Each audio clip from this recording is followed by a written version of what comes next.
flower boy. So when you don't have to stand up here with me because I'll bring Gina and Zuma next to me. But when it's done and I say it's an honor, blah, blah, blah, you stand up at the time, give them the flowers, then we'll hug them, and they'll have them come out and do a picture anyways. Okay.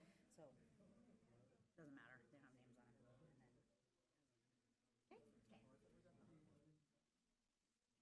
Funny. Very funny. And they're saving seats for our other two. Kindness.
makers.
Take it away. Oh, yeah.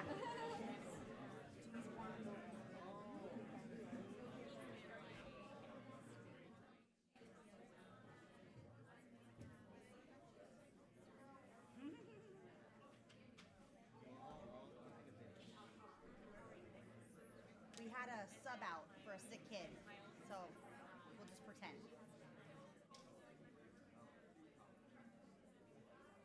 Okay. Okay. Is someone handing me schools to watch? Leave that? Okay, okay.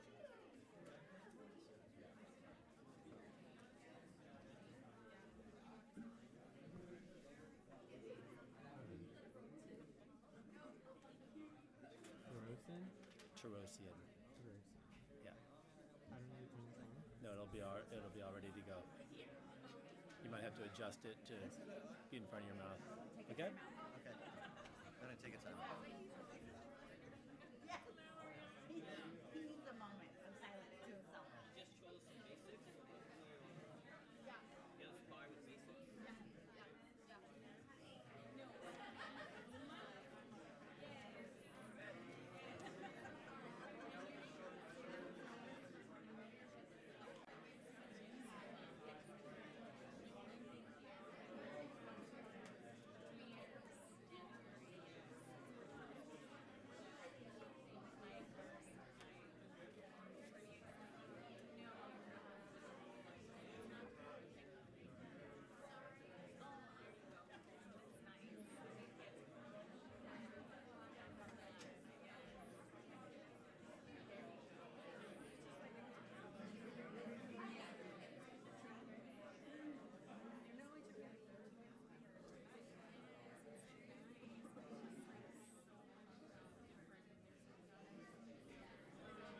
Okay, I'm back from my timeout. And You're- I haven't got around to it. Guess what you are now?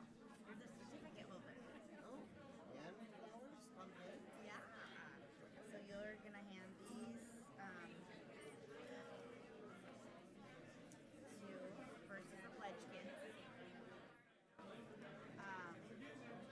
Yeah, and then afterwards you're gonna not hand this to Aislinn. She's sick and Gabrielle subbed in for her, so this one we're going home.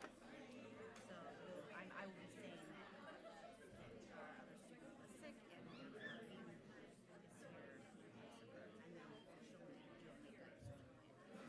These are the pledges. No, these are the pledges. This is part two. This is the kindness club. Part two. The package show we do that Fernando talk about this project and the one last night. Yeah, I was just told to acknowledge it for 30 seconds. Okay, you know. I'm just saying how nice it is. It's okay.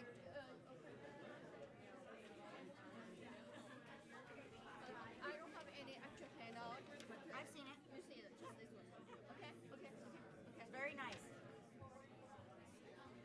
Kirk's on first, and then Why? you guys will come up after for the employees of the month. The what? Employees of the I know, month. but we're the pledge. Yeah, I know. But Oh, don't you guys say have I'm first. Don't you guys have employees of the month? Yeah, but I thought I'm first on the mic because it's pledge. Oh yeah. No, because I think I had you guys go before him last time. That would have been nice. No, we always go last. You always put us last. Okay. We're the pledge. We're the club. Employee of the month. Now I'm talking about fencing. I got all kinds of Got it. Okay.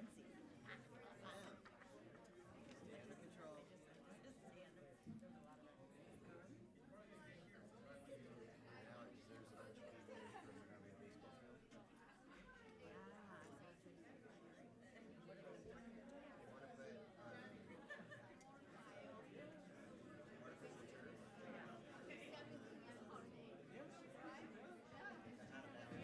Oh my gosh. I'm my quote on speaking engagements. I'm done after this. I'm done. Retiring. the foul area. Yeah. Hey guys, how you doing? Good to see you. Good to see you.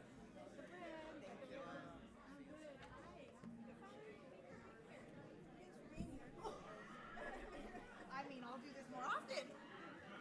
Happy birthday. Happy to you. Robotics. Did fitting.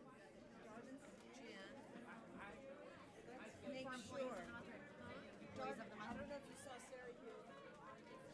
Sarah, yeah. Do you give her a shout out? Yeah, you're in Monrovia my High School script. and us. This I thought. I said you're in my script. I normally acknowledge you guys. Okay. So I appreciate you being here. I'm glad. And then we got the cookies this time. Yes, thank you. I sat down and was like, oh my God. Yeah. So They said thank you. there wasn't anything before, so I was like, for a while in there. There's the talk of the town. Yeah. Yeah. So I kind of cleared it up, so hopefully you are amazing. You're our hero. Enjoy. It's packed up. It's packed in here. Got it.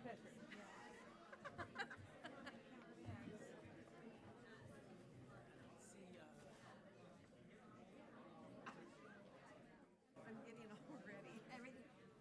That's schools to watch, so I left it up there. Judy. I'll talk about my superstar pencil jar.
We will convene the Board of Education open session at 7:04.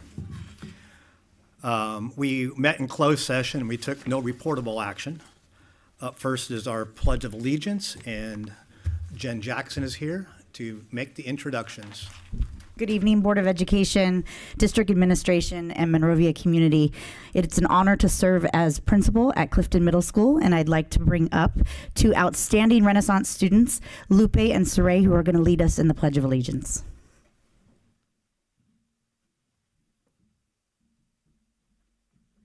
Can everyone please stand? Face the flag. Put your right hand over your heart. Ready? Begin. I pledge allegiance to the flag of the United States of America and to the republic for which it stands, one nation, under God, indivisible, for liberty and justice for all.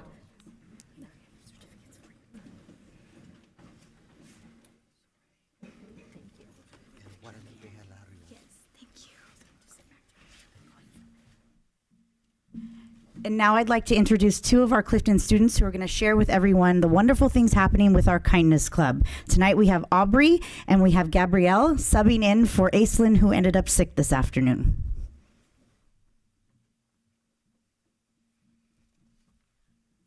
Hello, my name is Aubrey. And my name is Gabrielle. And we are members of Clifton Middle School's Kindness Club. So, what is Kindness Club? Kindness Club is an organization which strives to promote and spread kindness throughout Clifton. Over the years, the Kindness Club has done many activities on and off campus. Such activities would include parties for our special needs students, rock gardens, inspirational quotes for teachers and the bathroom walls, a kindness campaign, and more. To start the year off, people from a kindness promoting movement asked the Kindness Club to be the ambassadors of the Kindness Assembly. Then around the holidays, we plan holiday parties for the special needs students that include doing fun activities and lots of food. We also welcome new and previous teachers with gifts and student-made cupcakes. Recently, we opened a rock gardens for students to leave a kind message or image. We also plan to work with an Eagle Scout to paint kind messages, quotes, and images in the bathrooms. Finally, for the past few years outside of school, the Kindness Club visits Levin Oaks Retirement Home once every semester. When we visit, we talk with them, sing songs, and entertain them with dancing. Clifton's Kindness students have built a strong bond with our seniors. We have also helped the Leukemia Lymphoma Society raise money for their very needed cause. Thank you for your time.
I did want to mention that Ms. Porter is the teacher mentor for the Kindness Club at Clifton, and she does a fabulous job getting these kids together and doing these great activities. So kudos to Ms. Porter as well.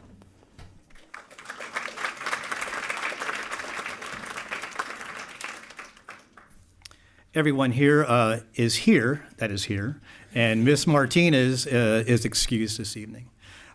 We have a couple of changes in the order of business to help facilitate the folks that are here, to bring them up on the agenda.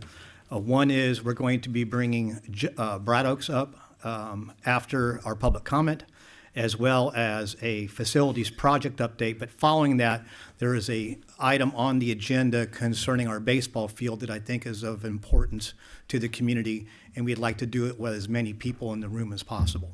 So that'll be moved up on the agenda. See. Say it again, I'm sorry. Safety plans. And to say yes. And we will be moving the safety plans to follow the right. Monrovia High School turf.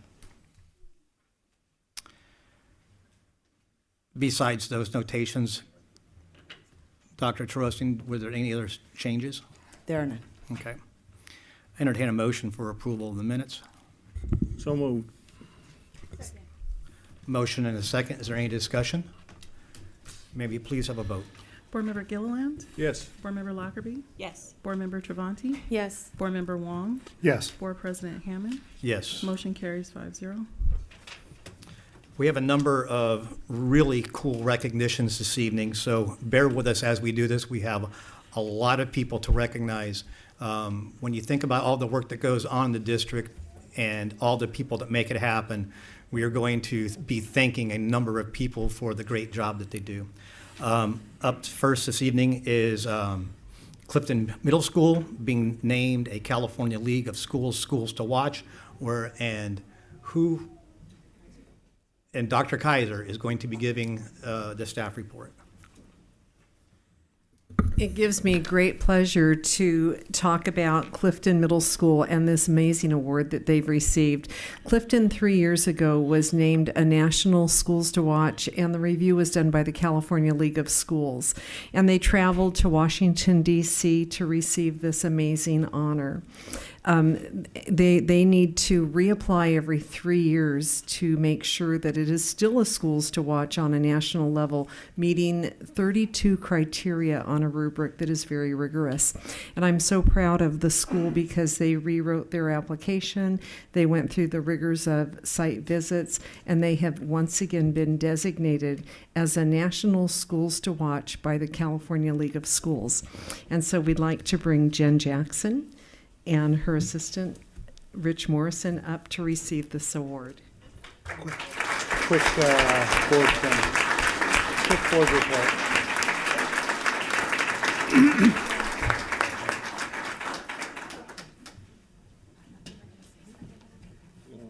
What?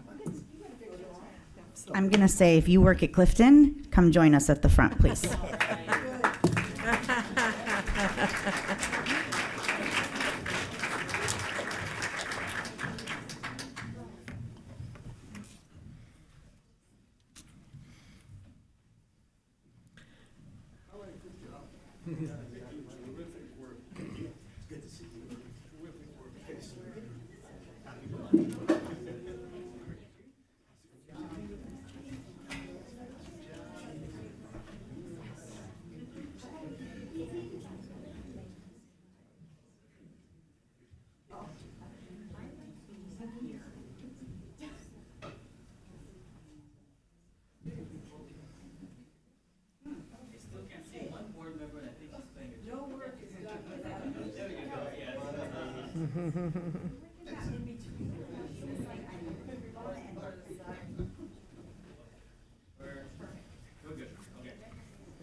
Up next, we have the National School Counseling Week, school counselors and mental health professionals, and Dr. Tarosian. Thank you, President Hammond, members of the board. We have a team of people who come together to focus on the social emotional needs of our students. And we are excited to celebrate their work, and it doesn't happen often enough. The acronym, Nurturing Every Student Together, is absolutely appropriate and was developed by Dr. Rial, who will be helping in or facilitating the recognition of our amazing team. Dr. Kaiser, did you want to add anything? Who works together with Dr. Rial? Absolutely. Tonight we're recognizing our mental health professionals, starting with our counseling staff, our psychologist, and our community partner tonight, DeVille Counseling, who come into our schools and work side by side with our psychologists and our counselors and our administrators in meeting the needs of children in every school in our district. We are so fortunate to have this network of professionals that work together to build this nest to support all of our mental health needs for our students. So what do these mental health professionals have in common in their work? They listen to the needs of our students.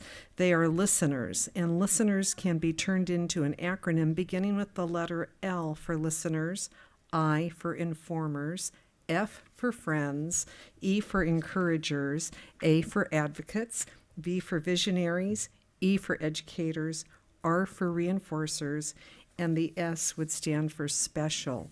These people are very special. Having counselors, counseling interns, social work interns, psychologists, and therapists have built a system of support at all levels. None of this would have been integrated without the work of our director, Dr. Catherine Rial, who coordinates all of these efforts for all of our schools. Dr. Catherine Rial will come and introduce our mental health professionals as we celebrate all of them tonight. Thank you very much. Board President Hammond, board members, Dr. Tarosian, and cabinet, and members of the community. It is my pleasure to be here tonight to recognize our group of mental health providers and service providers. I didn't know you were going to write a poem. I would have written one. So it is my pleasure, as I mentioned, to be here tonight to recognize our many, many mental health providers here.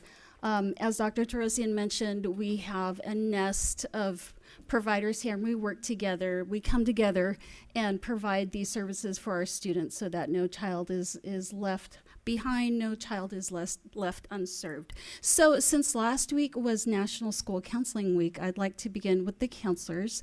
And once again, we come together to provide the various tiers of mental health support for all of our students. I'm going to provide some instructions because we have quite a group here. I want to make sure this goes smoothly. So I'm going to start with the counselors. I'm going to have you come line up here. I'm going to say a few words, and then we're going to hand out your certificate. Afterwards, you're going to have a photo, return to your seats, and then when we're done with all of our mental health providers, we're going to come together for a final large group picture. So let's start with our counselors. If you could come up here, please.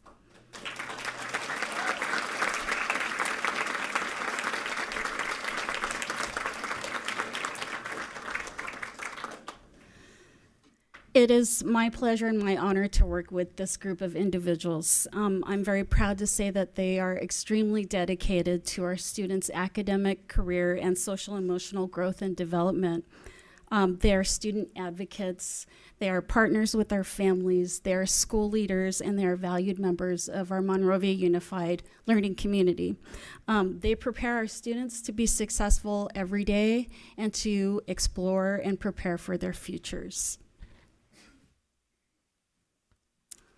Okay, so please join me in recognizing, sorry, not everybody could be here tonight.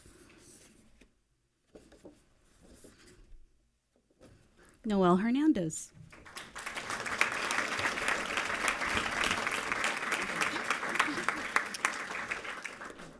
Yes. Samara Hirsch.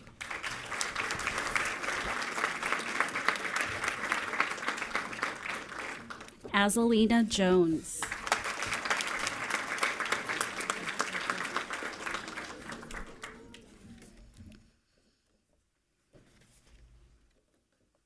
Jennifer Oldenburg.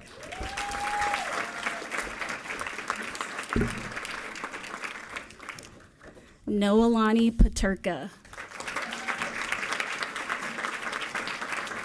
And last but not least, Lisa Robinson.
Okay, it is my pleasure now to call up our school counseling and social work interns. If you could come up and join me. We have a few of them here tonight. Our interns in our district represent the University of Southern California, the University of Laverne, Brandman University Social Work Program, San Jose State Social Work Program, and Cal State LA School Counseling Program. Our interns work with our MUSD counselors, and they have become a vital part of our school, campus culture. They are part of our school counseling intern program, SKIP, that's kind of new, and they complete their fieldwork hours with us, serving students, collaborating with staff, and providing opportunities and services for our community families.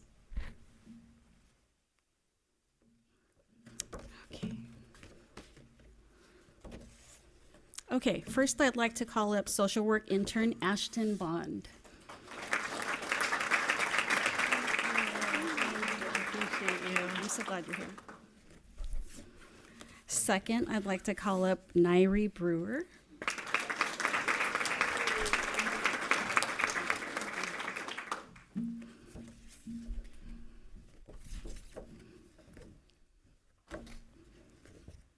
Okay, and finally, Nicholas Santilli.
Okay.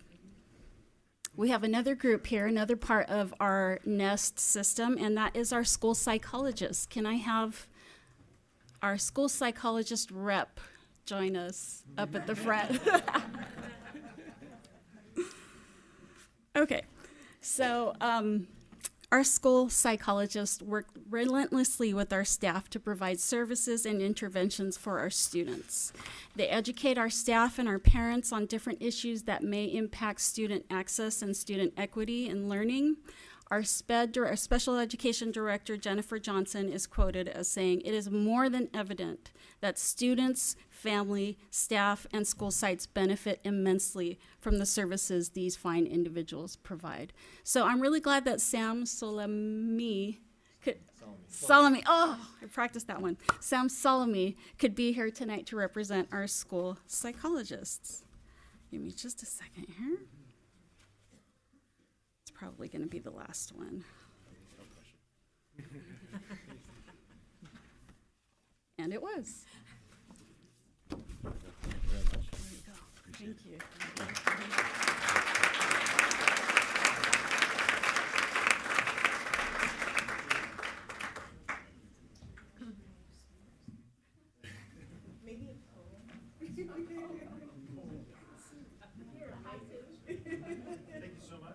Thank you so much.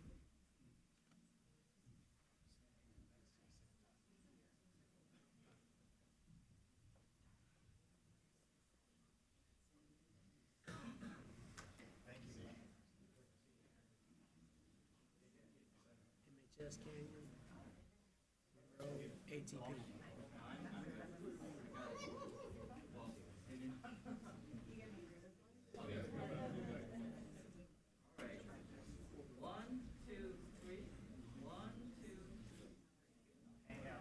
Monroe, ATP.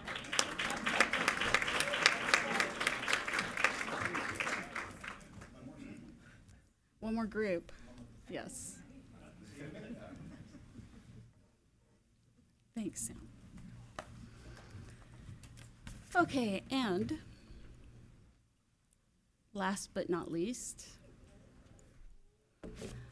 we'd like to recognize our DeVille Youth and Family Service mental health providers. I could say this about every one of these groups of people. What would we do without our counselors? What would we do without our interns? What would we do without our psychs? And what would we do without our community agency partners in DeVille? So at this time, I'd like to call up our DeVille representatives to join me up front.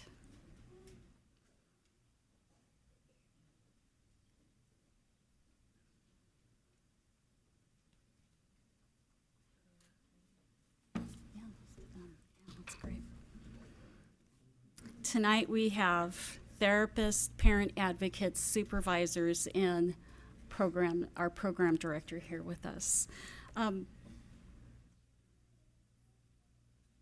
Our therapists and program directors and clinical supervisors provide intensive Tier 3 and individual counseling for some of our students who really need it the most. They are a vital part of our NEST system of social emotional support in the Monrovia Unified School District. And I'm really pleased to say that we have something special in our partnership and our relationship with our community agencies. And we're so thankful. I'm thankful. And we're very fortunate to have DeVille as our partners here in the Monrovia Unified School District. At this time, I'd like to present this certificate to Roxana Cerritos.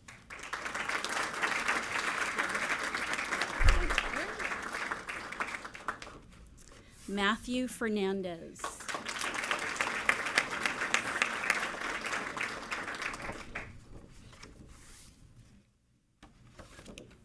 Vienna Lowe.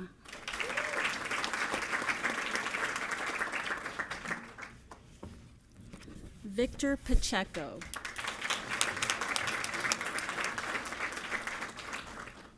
Leanne Nettles, clinical supervisor. And finally, Danielle Hurwitz, our school program director.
I'd like to also have Susan Hirsch, our Wellness Center Director, join us.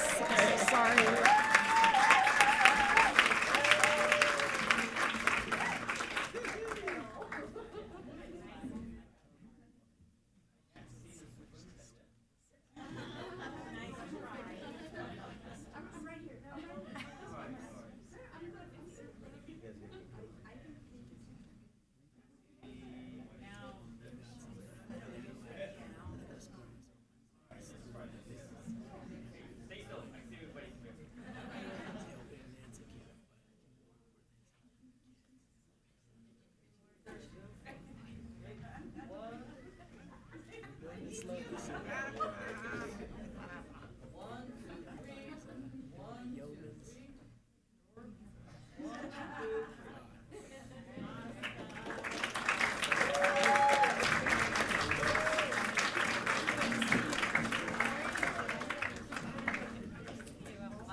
Thanks, Catherine.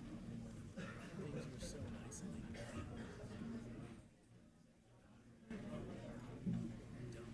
They claim not to know.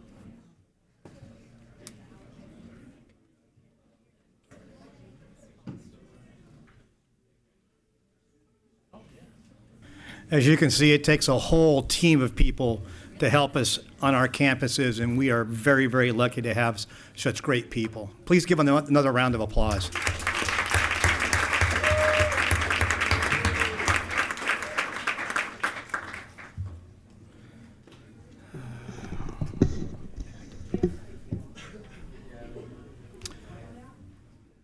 Up next, we have our Employees of the Month and Dr. Jackson. Yes, Board President Hammond, we're going to continue to build on recognizing great people, members of the board, Dr. Terosian, cabinet, and members of the community. This evening, we're honored to recognize and celebrate our exceptional classified and certificated employees of the month from our Wildcats of Monrovia High School. Hold on, Kirk, not just yet. And our Cubs from Clifton Middle School for their commitment to our community, the district, and most importantly, our students. In recognition of their service, they will receive certificates and tokens of appreciation from the Board of Education, our partner and community member, the Chamber of Commerce, represented by Sari Canales, and Foothill Federal Credit Union. So please now join me in welcoming Principal Kirk McGinnis from Monrovia High School.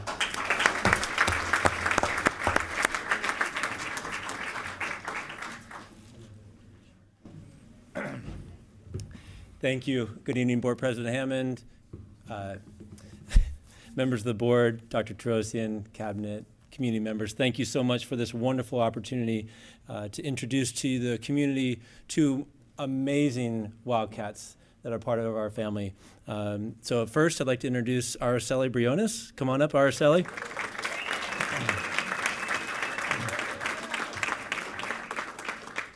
So Araceli is new to us at Monrovia High School. She just began this school year, and she's one of our most amazing secretaries on our campus. She leads one of our student centers. She works with our students in 11th and 12th grade, and she does so with such a wonderful, warm, welcoming embrace for our students, our staff, and our families. With every move she makes, she does it intentionally with the best interests of our kids in mind, and she has ingratiated herself upon the Monrovia High School family.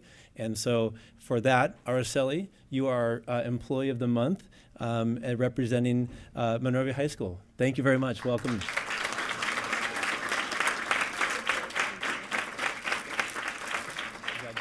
Stay here for a minute. Stay here. We'll do pictures at the end. Okay. Thank you. Okay. Mr. Derek Ong, come on up.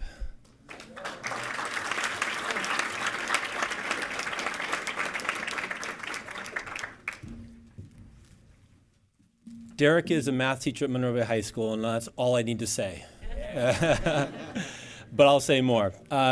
Mr. Ong is one of the amazing math teachers on our team at Monrovia High School, and his room is one of those classrooms that is just full of really purposeful, intentional teaching and learning.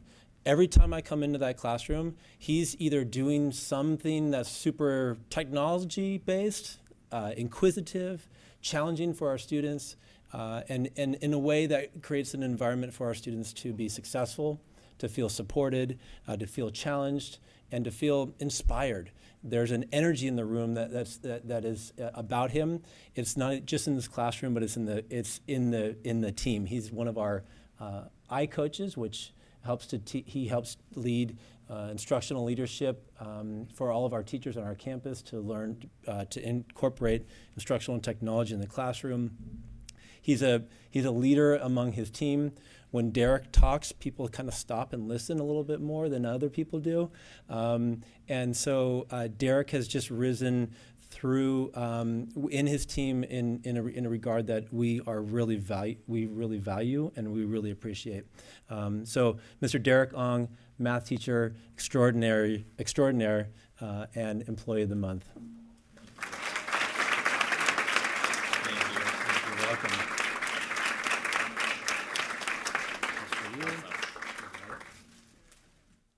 Did I give you both? Yeah. Oh, sure. Okay, now we're going to come take a picture. Okay. Should I give you that? Yeah, each get a back.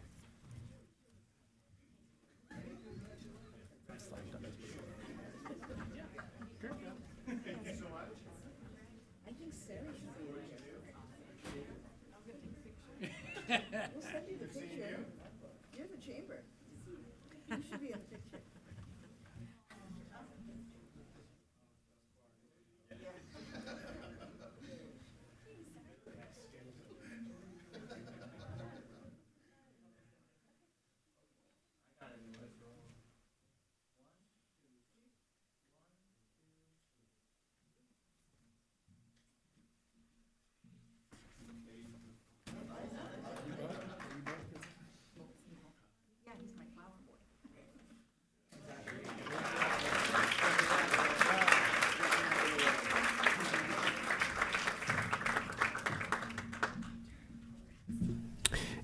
And from Clifton Middle School, let's welcome our principal, Jennifer Jackson, and assistant principal, Rich Morrison.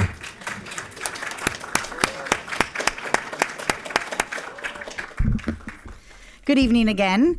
It is such an honor to be here celebrating two very important people from Cub Nation tonight who were chosen by our staff for going above and beyond for our school community. So I'd like to start with our amazing attendance clerk, Zulma Solano. Will you join me, please?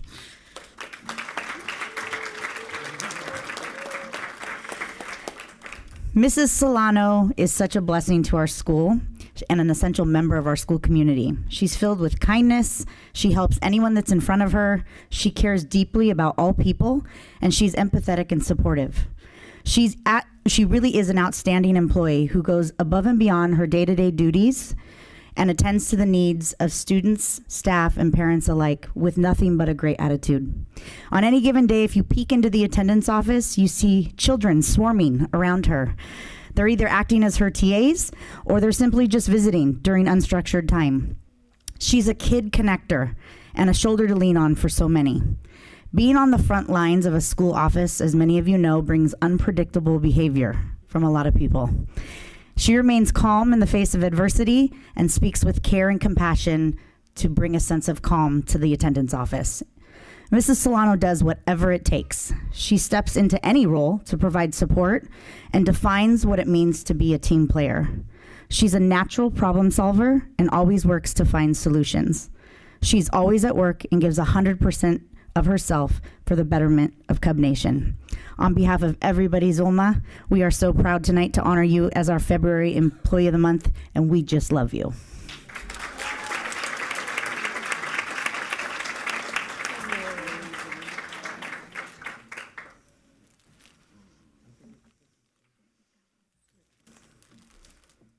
And now I'd like to bring up our fabulous science teacher, Mrs. Gina Ayala.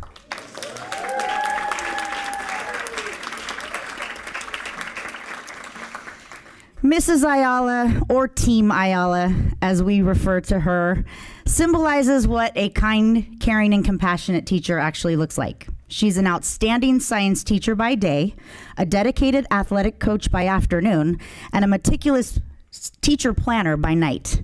She's passionate about teaching, both academically, socially, and emotionally. She's high energy, if you've never met Gina Ayala, and she's always seen at her door greeting students with love, humor, and acceptance. Her level of support to students goes well beyond the classroom environment. She can be seen out at snack, passing periods, lunch, interacting with students.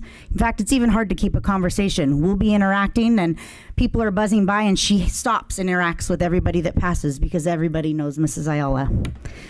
You can easily spot her at all of our events, performances, competitions, because she believes in supporting every single child.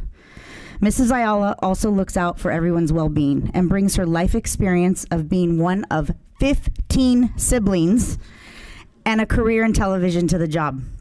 She knows when to step forward and when to step back and has a beautiful voice advocating for what's best for students. She takes her colleagues under her wing and gives them relentless support. If anyone stops by campus after 6 p.m., it is likely you will find her working tirelessly in her classroom, preparing lessons, setting up science labs, mentoring robotics students, wrapping up cross-country practice, basketball practice, track practice. In fact, her husband, Ozzy, who's here with her this evening, he's a Clifton athletic coach too. So these two are the dynamic duo for our students in our athletic program. So everyone, this is Team Ayala, and they're real. Mrs. Ayala exemplifies what it means to be an inspirational school leader. Her passion for teaching, learning, coaching is evident, and Cub Nation is so fortunate to have her on staff. Again, Mrs. Ayala, on behalf of every single employee at our school, we are so proud of you to honor you as our February Employee of the Month, and you are so appreciated.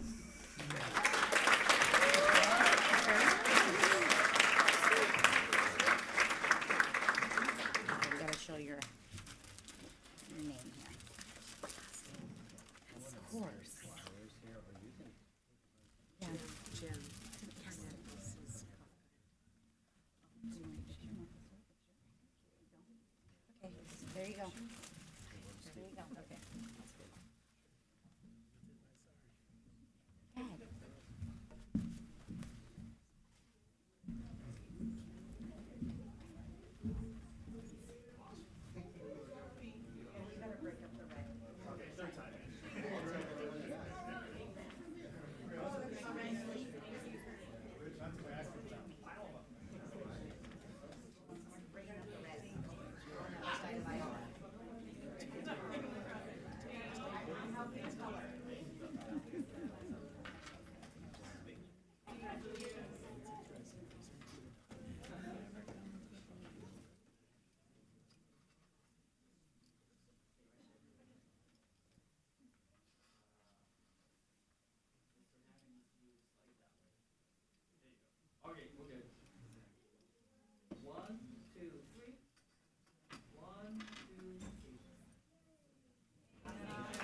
Up next, we're having board member reports and Maritza.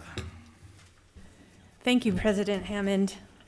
I'm going to talk to you all tonight about the Aviation and Drone Club at Clifton Middle School. The teacher mentor is Tom Traeger. He reached out to me and said, hey, you know, the club is getting together Saturday night at the gym at Clifton. And I thought to myself, Saturday night? Well, if he can be there, I can be there. And I was so glad that I went because this group of kids, they're phenomenal. Mr. Traeger's doing a great job with them. And the best thing about Mr. Traeger, too, is that he belongs to that aviation club that you might have seen outside or by the 605 where they're flying all the little planes. Well, he has a wonderful network there, and he brings that network to Clifton, and they all fly the different helicopters and the planes and drones and everything else. So I do have some information here if you're interested. The Aviation and Drone Club was founded just this year, and they came to our board meeting just a few months ago. They're kind of their inaugural meeting, so it was nice to see them in action. So they held a demonstration, and I was able to witness firsthand the students putting together the starter drones, the helicopters, several different types of planes flown by the students with the assistance of Mr. Traeger. And parents were also there and were witnessing. They were kind of on the sidelines, and they were able to witness all these different aircraft in the gym. And the gym is a nice place because it's kind of a closed environment for them. They don't get lost that way. The club was recently granted a $2,000 Quadzilla drone from the Academy of Model Aeronautics and Arconic Foundation grant. So they're very excited about that. And when they receive this drone in a few weeks, they'll work together. The students will work together with the mentor to put it together and then start testing it. It requires wiring and testing and flying using a human pilot and mission planner software. So it really goes along with all the STEM programs that we're doing here in the district. And it is their plan to be in competitions with this drone here in the future. So there's the autonomy. So if you know the terminology with our robotics program, it's actually very similar with that. So I was really very excited to see what they had.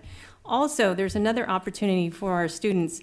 They will be able to complete an online ground school that will qualify them to take their FAA Part 107 drone pilot's license upon their 16th birthday. So they can build to that and actually get that license. So that's really, really exciting. If you get the opportunity to check it out, please do. So good job over there at Clifton.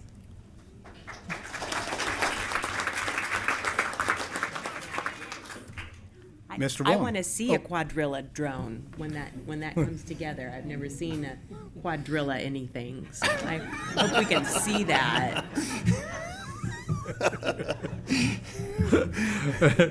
Mr. Wong. Well, that's tough to beat. I just wanted to report out that our girls soccer team had their first round CIF game yesterday and won 4-2 over Westridge. And tomorrow they'll be playing the #1 ranked Sierra Canyon. So if you have the opportunity to go there, unfortunately it's an away game, the support would be appreciated. Thank you. Mr. Gilliland. I just wanted to take this opportunity to recognize one of our really great partners that we worked with for many years now. As most of you know, this is Black History Month. And certainly, we have a great partnership with the Monrovia Duarte Black Alumni Association. And they help this community in so many ways to recognize much of the history of Monrovia. It's a history of a community that has come together. There were times that we weren't together, so much work was done, and they just have helped us bring this to the kids, bring this to the community. And once again this year, they're working with the school district with assemblies, with an art show at the high school. And if you get a chance to get out and see some of the artwork that's done, some of it's pretty amazing. But certainly a great partnership, and I want to just publicly again say thanks so much to those people that work so hard on their own time to help bring that to our students and to our community. Thank you.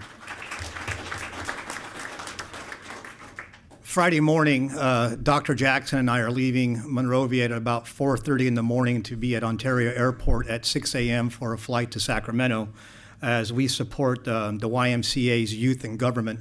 And we will be there watching our students in action as they take over the state capitol. It'll be student-run, all the way from the governor to every office that is held. It will all be student-led. They'll be introducing bills, and those bills will then go through committees, and it's to teach the next generation how our system of government works. It's an absolutely fantastic event.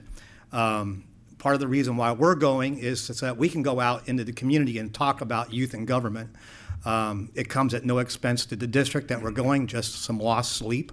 We'll come back, we'll be back in Monrovia by 6 p.m. Friday night. And I'll have a full report for you. We do have students that are participating, and I'll let you know exactly what they performed and the duties that they did when we were there. Up next, we have our student Borbon report, and Mr. Antonio Delgado is here to give the report.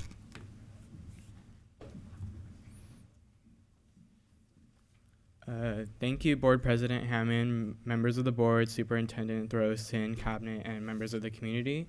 My name is Antonio Delgado, and I'm the ASB Treasurer. Okay. MHS is proud of all winter athletic programs. Boys and girls soccer, girls water polo, and boys basketball all made it to the CIF playoffs. The basketball team is actually playing at Village Christian as we speak. Our boys soccer team lost on penalty kicks against Charter Oak on Monday. Girls water polo defeated Foothill Tech 18-12 yesterday and will host Garden Grove on Thursday at a swim meet to be determined. Girls soccer defeated Westridge 4-2 yesterday and will travel to Sierra Canyon on Thursday. Spring sports are underway and with preseason tournaments and competitions beginning this week. Monrovia High School will once again host the SPCA drumline competition from Saturday and Sunday. All are invited to come out and see some incredible musicians in action. Our Black Student Union has presented numerous events surrounding the celebration of Black History Month. Doors on campus will be decorated to celebrate the uniqueness of Black culture and its impact on the nation. A celebration of that culture will take place in an assembly being presented to our students on February 28th. On February 27th, from 4:30 to 5:30, BSU is hosting a special recognition of one of our own Wildcats, Leroy Chris, a member of the famed Tuskegee Airmen. On February 20th, our students will be exposed to the dangers of vaping epidemic currently sweeping our schools and our country. The assembly will provide students with an honest look at these dangers and how they can be avoided. This weekend, on February 22nd and 23rd, MHS will be holding the first major robotics competition of the year. As always, everyone is invited to come out and see our students and the fruits of their incredible work. Thank you.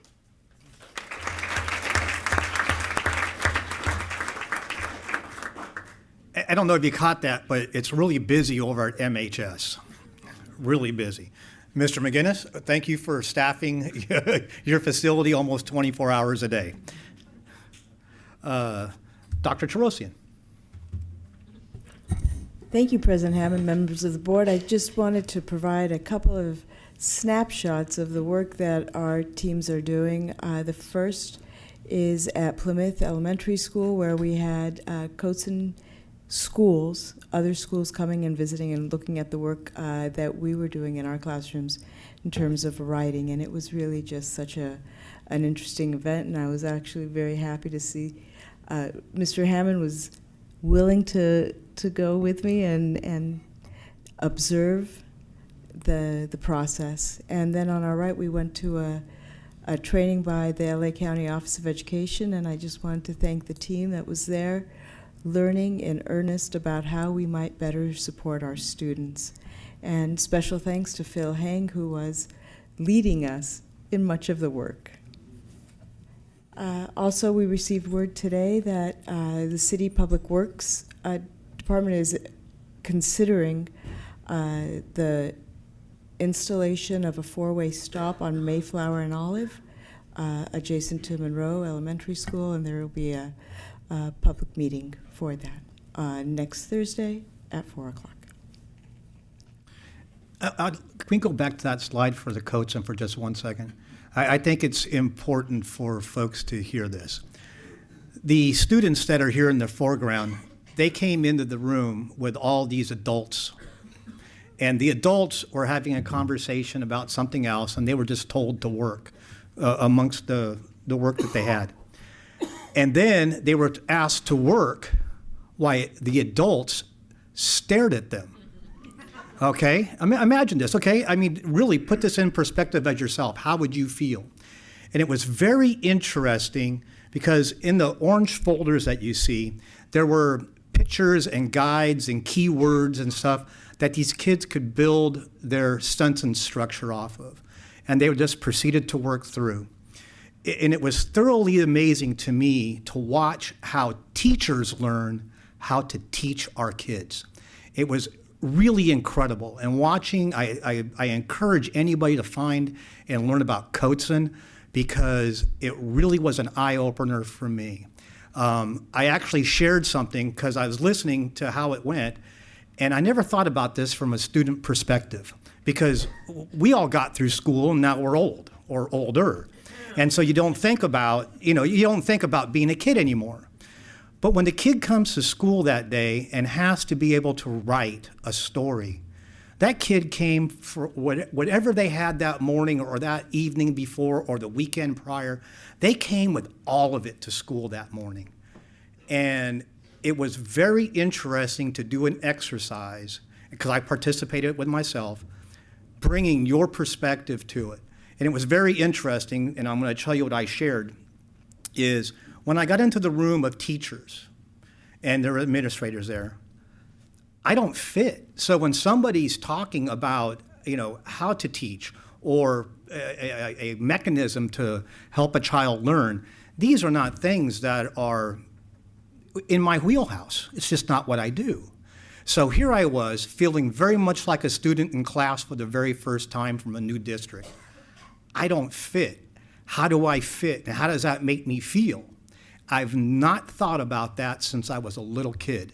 And so when you look at these guys and they're doing their work, I thought, wow, this is a powerful way to teach our teachers how to teach because they're taking that into consideration. What did that child come to school with that day? And can we help them as we ask them to learn? Learn about Coatson. It's really, really good. I'm sorry to take so much time with it. I just thought it was important. Up next, we have public comments. If you'd like to speak to the board on any item that is not on the agenda, simply fill out a speaker card and you shall be heard. Do we have any speakers? There are none. Anyone wishing to speak to the board on any item that is not on the agenda? Seeing and hearing none, we'll move on to public comments for items on the agenda. Do we have any speakers? Yes, Board President Hammond, there is one, but he'd like to entertain it at the time that it comes up in action. Happy to do that. We now have informational reports. The first one up is Brad Oaks and Principal Nichols.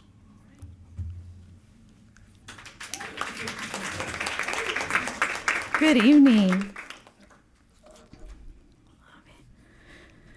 All right. Good evening, Board President Hammond, board members, Dr. Trosian, and Cabinet. I am excited to propose Brad Oaks as the new Brad Oaks Elementary Science Academy. First, I would like to acknowledge our amazing Brad Oaks staff who are here tonight. They have put much time and effort into developing our signature practice, and we are proud of what has been accomplished. So thank you all. There's 7 of us here tonight. And the following presentation tells our story of the journey we have taken so far. All right, the goals we have created focus on students, culture, pedagogy, and staff training. The thread that ties all this together is supporting student growth and learning in all aspects. Throughout this process, the staff has been insistent on providing a rich, quality program for our students. This journey we are embarking on is one that challenges all of us to become better educators and learners. The first goal focuses on our student. It's what we are all about. We want all our students to be challenged and engaged in rigorous, integrated STEM education.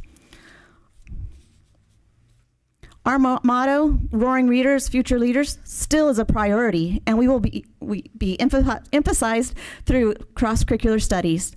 While focusing on literacy, we will be looking at lesson design and how to integrate science into our reading, writing, and math lessons. We want to foster inquiry and provide more project-based learning. Integrating science into all content areas will support student learning. providing students with engaging and relevant lessons with high expectations, motivate students to attend school and get involved in their learning. The old computer lab is transforming into a makerspace or innovation lab. Makerspace encourages students to develop as artists, innovators, engineers, inventors, and problem solvers. It will be a place that develops critical thinking, creativity, communication, and collaboration. Makerspace provides students with authentic, meaningful, and engaging learning experiences as teachers facilitate intentional and relevant educational opportunities based on content standards. The pictures you see here are what we propose. We would like to have our Makerspace well equipped and ready for any projects that the students have in mind as well as the teachers. Signature practices. So our main objective in establishing an annual science fair is to nurture curiosity and promote avenues of science. The science committee, excuse me, is preparing to launch our first science fair event on April 14th. This night will include a partnership with middle schools and MHS to promote our connection with robotics and MASA. We're exploring robotics programs. We want to design a robotics program that aligns with the middle schools. Our plan, our hope, is to have our 4th and 5th graders use FIRST Lego League, while the 2nd and 3rd graders utilize the SLS robotic tables, and our young primary students begin programming with little robots such as B-bots. Design challenges. We are doing this right now, everyone, and it is so much fun. They are meant to be a fun way to promote problem solving, collaboration, and curiosity. The challenges support NGSS standards and engage students and families. So our second goal is to foster a culture of inquiry among students, teachers, and the Brad Oaks community. Now this quote explains very nicely where we as a staff are. We understand that inquiry is the dynamic process of being open to wonder and puzzlements and coming to understand and know the world. I said it backwards, sorry guys. We as a staff are modeling this as we challenge ourselves to embrace what it means to be leaders. We're growing a lot this year, and we've taken on the task of leading and forging the way in what we're doing. And it's been exciting, it's been fun, and I've been proud of all of us. It's good. We want students to be inquisitive and curious about the world we live in. We want our students to be actively engaged, not just compliant. We want to create essential standards, investigate, and build new understandings, meanings, and knowledge. All right, our campus is transforming. One area of transformation on our campus is the newly renovated garden, where earth science lessons are taking place. By the end of the school year, every student will have had lessons with Ranger Dan. The garden has given students opportunities to learn not only about the earth and the plants, but also how to take care of our natural resources through composting, watering, and weeding. Parent involvement. We value this very highly, getting our parents involved and on our community. We've already, I better stick to my script, that's what I do. I'm getting ahead of myself. But parents' involvement is, there has been November Night Sky with Mr. Traeger, we share with Clifton, and training in literacy with Ms. Levengood and myself. In preparing for the science fair, we have 2 workshop nights with the science committee and Mrs. Traeger scheduled. The first one just happened last week, which focused on assisting parents and students in picking topic or a phenomenon to study. There have been 2 well-attended Super Science Days. Parents and family members were invited to come to their students' class for the last portion of the day to do a science lesson with them. This was a great opportunity for parents to learn about our science program and get to see firsthand what their students are learning. And you see the pictures here. The one on the far left is a 4th grade classroom. The one in the middle is 2nd grade, and the one to the right is a 1st grader. All right, the third goal centers around pedagogy. It is building a foundation for integrated, inquiry-based learning that emphasizes connections among the fields of math, science, engineering, and technology to solve real-world problems. When students ask questions, they own their learning. Trevor McKenzie, the author of Dive into Inquiry, describes the inquiry student as one who is curious, creative, shows initiative, and a multidisciplinary thinker. that person is empathetic and exhibits a growth mindset, grit and character. So we believe that having a strong foundation is essential, and part of that foundation will be built on the implementation of a unique science curriculum. Some of the elements will include NGSS alignment, hands-on activities, cross-curricular applications, project-based learning components, and a strong literacy component. This has been very fun, and this was a challenge for our staff, and we're in the middle of the recycling piece, but we agreed upon as a staffer to have 2 school-wide themed topics. And our teachers made a concerted effort to integrate these topics into their language arts, math, and social studies. So you have on the far left, once again, those are 3rd graders, 2 different kinds. They're analyzing. We had a pumpkin drop as a culminating activity, and they took that and all the information from the big splat, and they were doing and analyzing all that. I don't know what else to call it.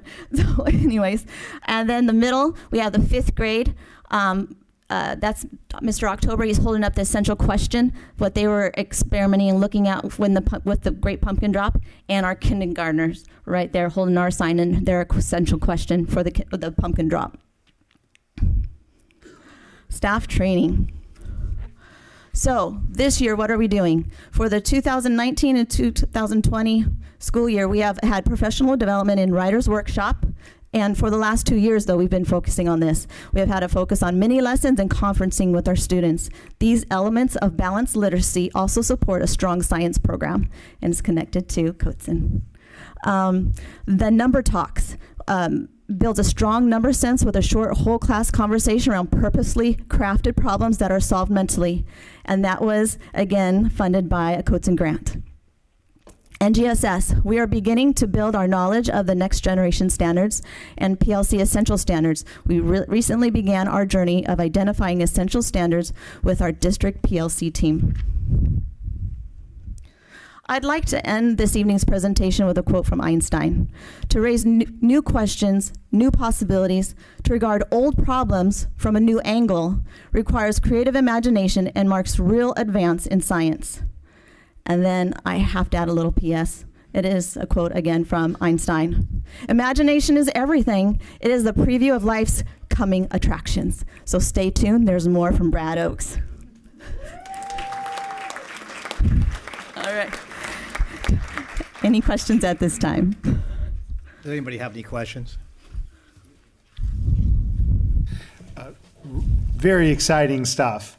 How engaged are the parents in this? Have you had any kind of concerns from the parents? No. Teachers, you can pipe in.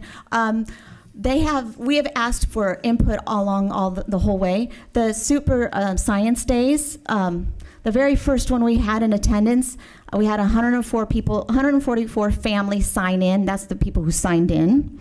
And this is during the day. So for the primary grades, it's a half hour before the end of school. And for the upper grades, it turned out to be about 45 minutes before the end of school. So they had to take off work. A lot of our families did, and they came. And the second one we had recently, I don't have the numbers, but it was there were more people. It was a lot more people. We've asked for feedback. I've asked parents, please be candid with us. Let us know what we can do better. And they've been nothing but supportive. One idea was can we have this on the field so we can go back and forth between classes? Those kind of things.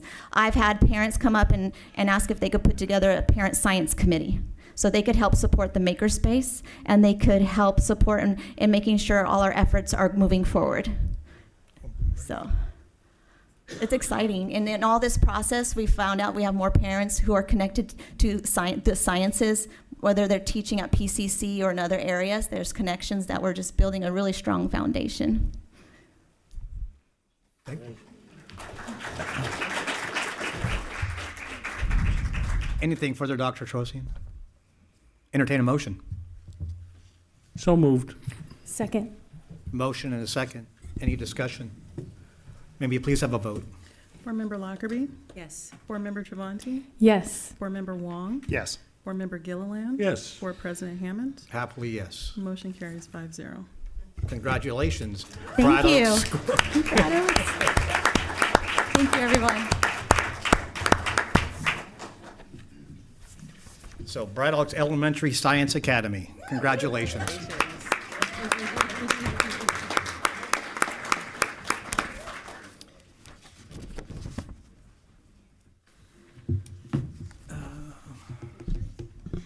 Up next, Ms. Wu, will you please give us the report on a facilities projects update?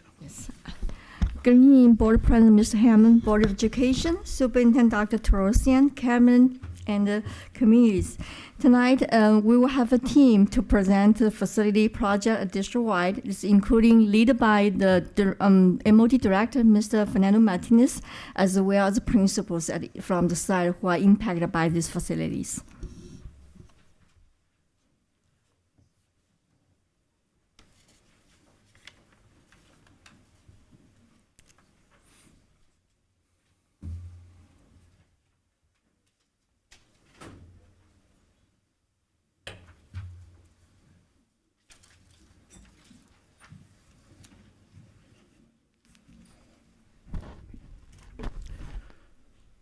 Good evening, Board President Hammond, board members, Dr. Thorosian, cabinet members, and community members.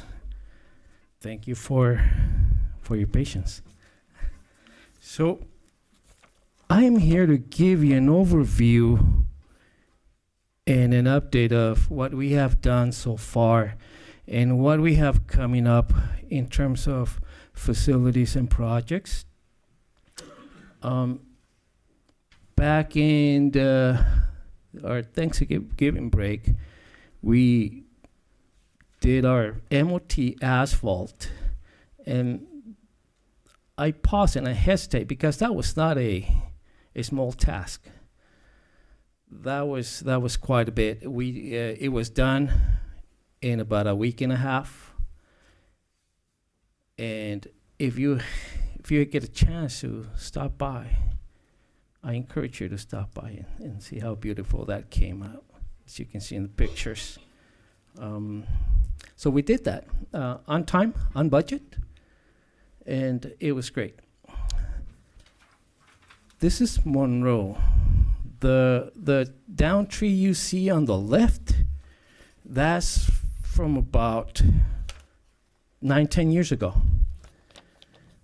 The tree you see on the right, it's recent. So what I want to show you is the importance of preventive maintenance. This is what preventive maintenance did. If you remember, about a week ago, we had very, very strong winds. So I just want to point out how important it is to have preventive maintenance done through pretty much all systems.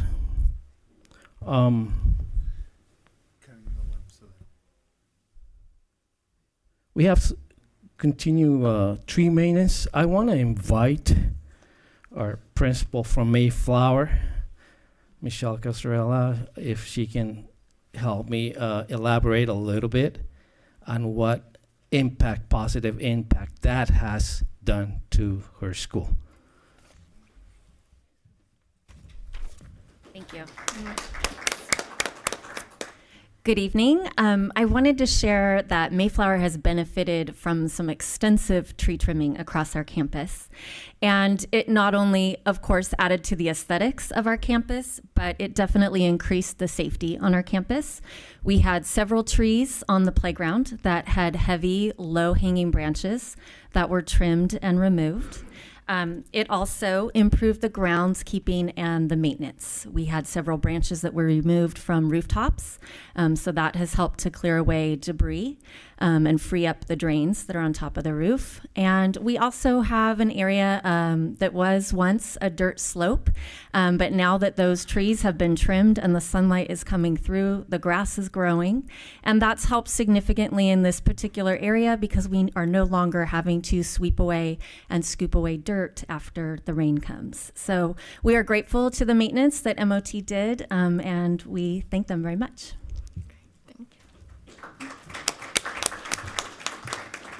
Thank you. Thank you very much.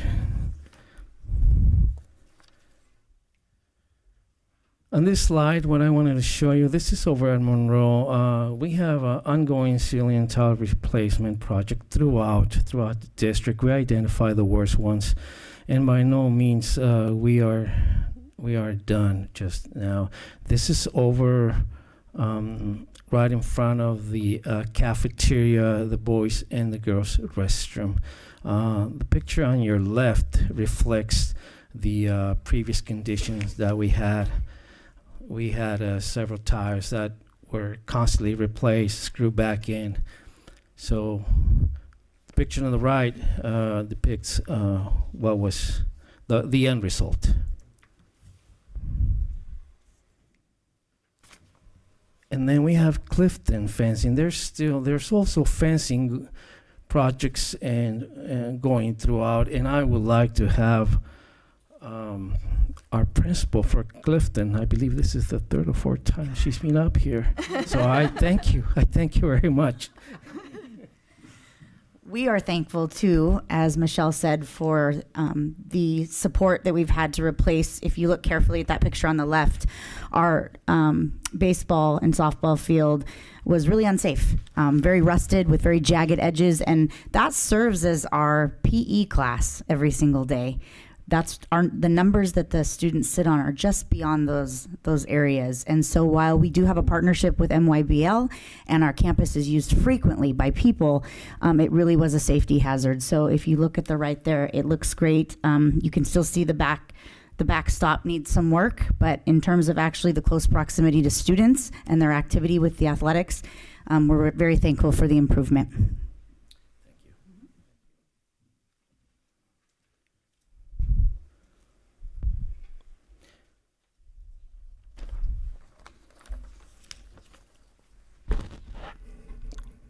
We also have, we've done some research and trying to get a Wi-Fi module for our irrigation timers that will allow us and give us the capabilities of control the timers, the watering schedules via an app. So we have tested one module over at Plymouth, and we're still working with IT to just to make it work a little bit better in terms of the Wi-Fi range. So what this is, it'll give you the capability of send you actually alerts. It'll synchronize with the current weather conditions based on your phone. It has quite a bit of capability. So when I get that call at 1 in the morning or so, I can just control or turn off the sprinkler via the app. So I'm excited about this. I'm really, really excited. It's cost effective versus other research that we've done in other technologies. So the approximate cost for the module itself and the timer, it's about $300. So I'm excited about that.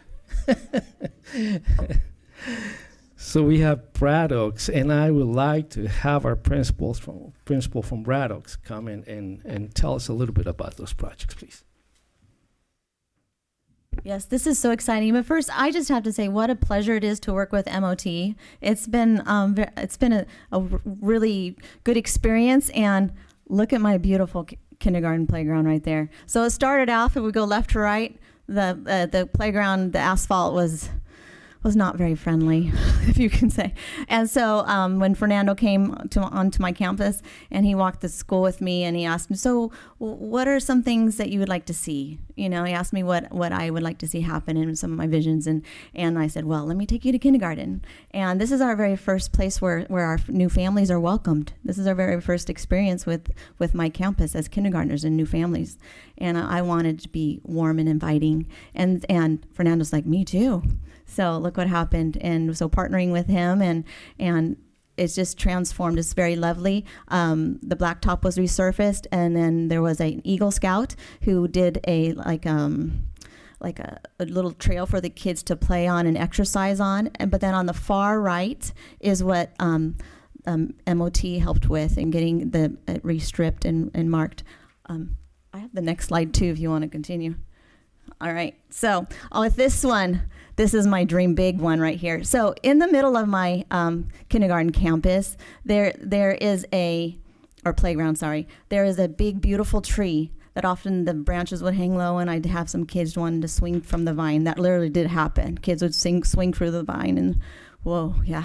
So it was something I would have done as a kid, but yeah, no, it's not good. So anyways, I asked because there's no sprinklers in the watering, so it was just a dirt, and it was not child friendly, and it was not being used effectively or at all. So I asked what's the possibility if we can get artificial grass or turf there so that we can put a table on there and make it a learning area or play area, expand their opportunities to explore and play, and even for that classroom next to it can use it as a outside learning place. So that's what we would like to see happen there. Real quick, since we know artificial turf is a hot topic today. Just saying. But have you thought about how hot that turf is going to get during the day? I know there's a tree there, but is the shade going to be sufficient? That's a pretty big tree, and it usually is pretty sufficient. That's why the grass can't grow. We're doing such a great job in trimming the limbs. I want to make sure. Oh, he's left quite a bit. Don't worry. But to answer your question, I think it'll be fine. It's been such a problem with that big tree with it shades the area so things can't grow there, and it collects leaves and it's just dirt. So I believe it'll be fine for the kids. And Fernando, since there is a tree right there and there's going to be leaves coming down on it, do you have the equipment to be able to take the leaves off without taking all the fill? Absolutely. We have leaf blowers and plastic rakes available. The leaf blowers are not going to work, by the way, because that's going to blow all the fill out. Well, that's not going to have any fill. It's not going to have any fill. No, it's not. It's not. What is the expected life of this? That's guaranteed about 10 years. The fill is for, you're talking about the rubber fill. Am I understanding that question correctly? Yeah, is this different than, say, a sports field? It is. So this is just like your backyard turf. Senior citizen in front of a mobile home park type artificial turf. Or, yeah, for 5 years old. All right, thank you. Yes.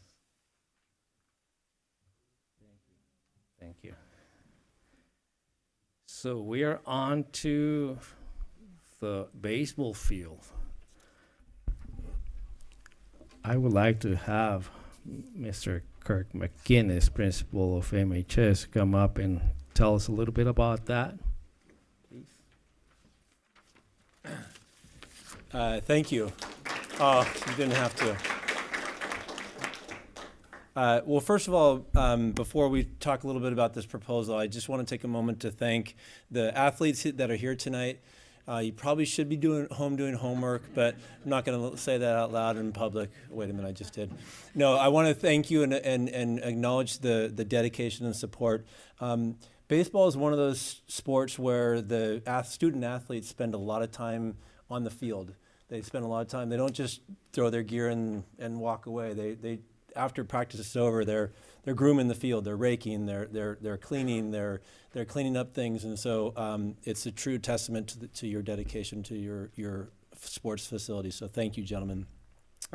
Also tonight we've got some family members and 2 members of our coaching staff here who have made some important recommendations for the proposal that you'll see tonight on your agenda.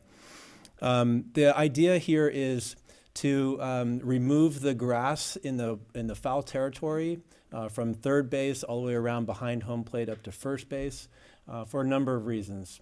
Primarily, there's a drainage issue with the water draining off of the field, and it puddles and creates this just moggy mess in front of the home dugout. Not only is that an eyesore, but it's a safety hazard. That creates problems for our athletes coming in and going, running after a foul ball. It's an accident waiting to happen.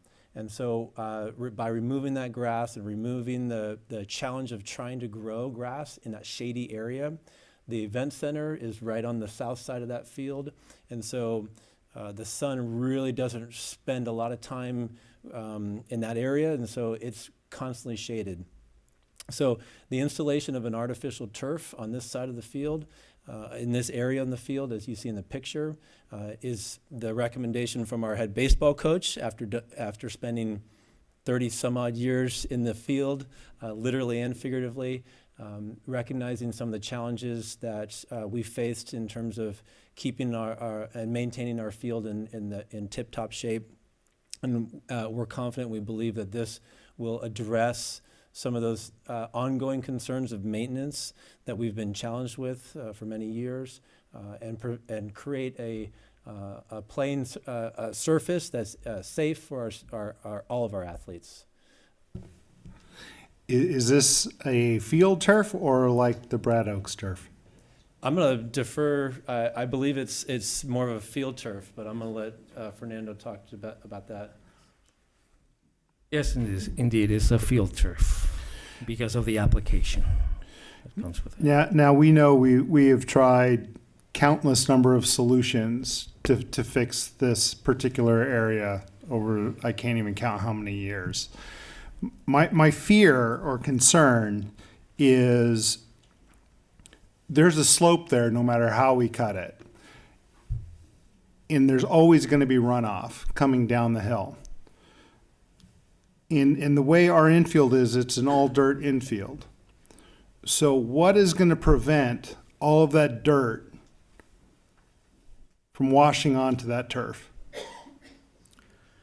Well, in addition to the turf, we are installing a drain around the perimeter of the foul area. Between the turf and the infield? Actually, along the edge, for example, it will be on the east side, all the way around the perimeter, against the fence. That's not going to stop the dirt. I'm not concerned about the first baseline as much, but I just want to clarify the picture that is here is not an exact replica of what our infield is. Right. As you may know, the infield is primarily grass. There's a grass turf. The base paths are the base paths are dirt. So there will be some minor runoff, dirt runoff in a heavy rainstorm, but it won't be significant. We don't believe it'll be significant enough where it will flood through the mud. Infield dirt will flood through onto that turf. I just don't know how easy it is to get the dirt out if it does. I mean, there's going to be some dirt. I mean, there just is. As long as maintenance has a plan to make sure that this does not fall under disrepair, and there is a game plan to keep the dirt from coming on, then great. I mean, this is probably the only solution to have something there from keeping it flood, honestly. I mean, that area is just horrible and always has been. But at the same time, I don't want to have to come in here and redo field turf every 3 years because it's destroyed. I have a question. I know it's in here someplace. I know I read it. I should have circled it. We're doing grading, correct? We are doing grading. We are doing laser leveling, but that's scheduled to be done during the summer. I understand. But in the meantime, to address Brian's concern, because once we grade it and level it, we should then direct whatever water would be coming in the future someplace else, would it not? I don't know if we can. Well, that's why I'm asking. Sure. Yeah. Well, by grading it, are we going to grade it so that the water is channeled to some other area. So there's a French grate. But that's not on the field. Let me see if I can understand. So before the installation of the artificial turf itself, there's going to be grading. That's going to be directing the flow of the water into several drains around the perimeter of that turf. The grading for the infield, and Brad, if you can assist me here, sure. It's just to maintain it level for our players, but keeping it with a natural grade. That's what's going to happen there. Until we get to the summer, and then grade all that area? Just grade, yes, the infield, the dirt area. Yes. Okay. Well, if I can help at all, Brad, you come to the microphone? Yeah. I think Russ is well, Fernando. That's okay. They only see you from the top up. You're fine.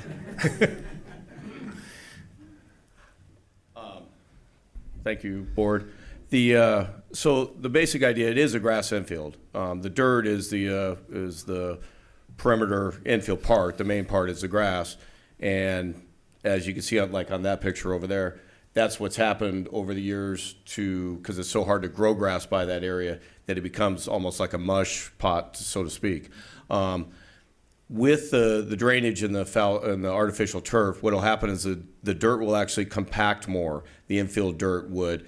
And if we had a severe rainstorm like we did last January or February or whatever, we would actually be able to keep the dirt mostly on there and push broom the water off to the artificial turf. So anything that it's going to run downhill to that area anyway, it would get to our dugout anyway, and then from there we could push broom it through the dugout into what's basically a little walkway parking lot by the back of our event center where my equipment room and everything is. It makes more sense if you can look at it, but it will not sit. Well, it's going to slope down anyway. But we firmly feel, and Elvis, my assistant, if he can, he's the head of irrigation for Charter Oak School District, and he knows a little more about everything like this. But if you have questions on it, totally, we went over it over and over again. But it is the best solution because right now everything is sitting right there. I'm not familiar. I know we're doing the drains and we're doing all that other stuff. But I know that in long term, it's just all drainage, and drainage leads to safety, and that's kind of where I stand with everything. So are you satisfied that? Are you satisfied that this is going to keep our students safe? I mean, obviously, safety is paramount here. Of course, that's first and foremost. And there's also 52 kids and one field. There's only one field in the district. Our freshmen play at Rec Park, but they're not allowed to practice there. And so intermittently, there could always be any group of 16 to 20 to, like today, 35 kids on there at the same time. And not having that, the drainage problem, the moisture over there, which is beyond moisture, they're having to bring dry dirt all the time from MOT with wheelbarrows through. Besides the time aspect of it, I mean, it's kind of just gotten insane. And there's been multiple times over the last 4 or 5 years where we were, playing Temple City at 3:30, and by 3:15 on an 85-degree day, we did not know if we could play the game. And it was left up to the umpires and the discretion of me and the other coach. And at some point, it's crazy. And a lot of it really is gravity. It's a crazy field, and it has gotten worse since I played there and since I've been coaching 30 years ago.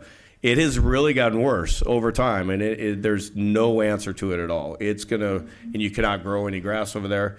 Fernando and his guys reseeded and did everything 4 or 5 months ago, and it looks great for a couple weeks, and then it's not going to get any sun. It's never going to happen. So,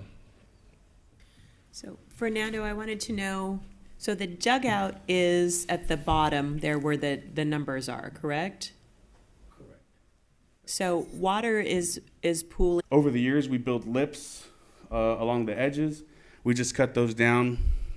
We shave it down with your grading and all that stuff. There is a way to grade laser level to where For instance, everything's going to be level here, but we can grade it so it just drains in this little corner, and all that stuff too can be done.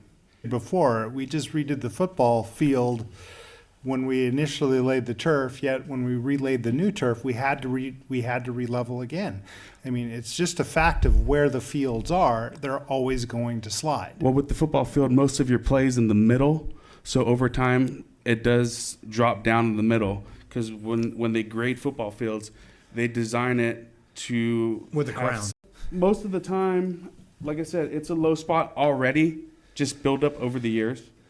But we do have a really good drainage to the back corner of the third base, and it kind of sits down in that area already, naturally.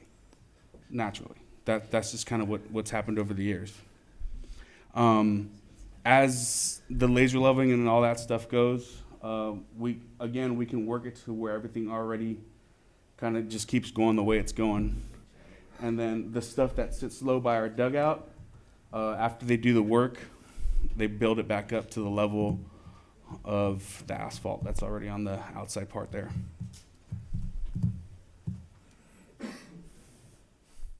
Any questions? No more questions. I still have concerns. I don't know how it's not going to continue to flood, but that's a different thing completely. Right. I do appreciate the input, though. Okay. Okay, right, yeah, that's why there's, this is an information part. There's going to be a part in a second where this is going to be a part that the board gets a staff report, and then there'll be time for questions and stuff like that. Information about technology about what we're doing here. BMP, stormwater, 100-year storms, that type of information. Yeah, let us go through the, thank you.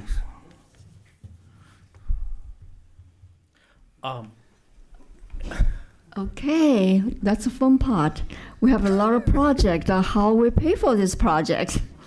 So right now, the district, in addition to our operation fund, which is Fund 1, we have 3 areas we can fund this various project. I know we don't have a lot of money because based on the facility need assessment, the priority 2, it will cost us $30 million. So with this amount of money, we just need to be set a priority and use this funding in the right area. So the first part of money is the deferred maintenance fund. And the balance is as of December 31st last year. And this part of money can be used for HVAC, the plumber, electrical, floor, roofing.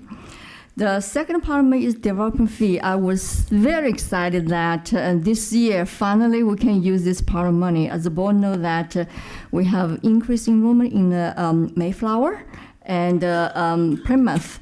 And we add additional classes in the kindergarten at the Bright Oaks as Principal Nicholas present that the kindergarten area for the portable carpet and asphalt and even the turf, we're going to use the development fee.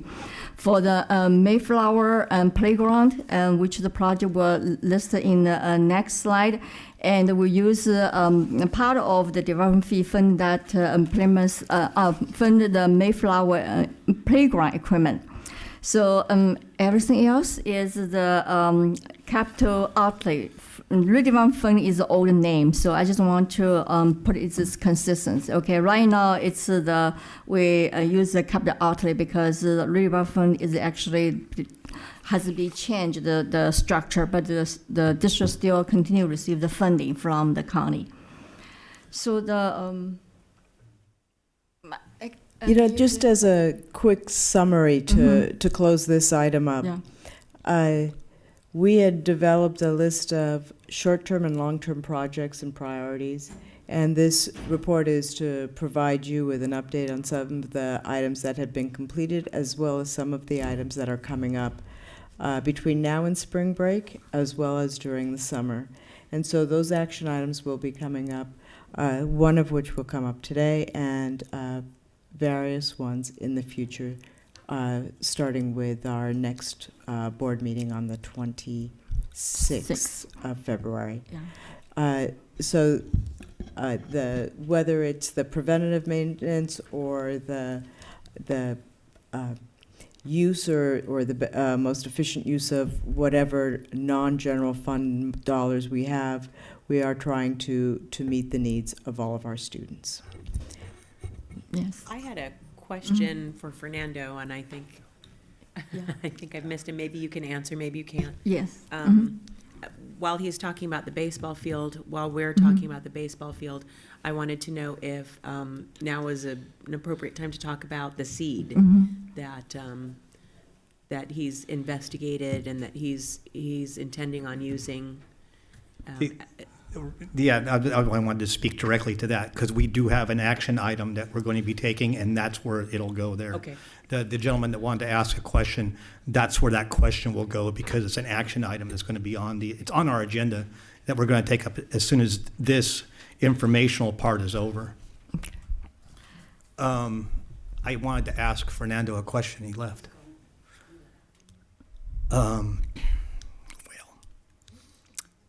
He's on his way. He just texted me. He needed to set up. Okay. And it has to do specifically with this spring break list. I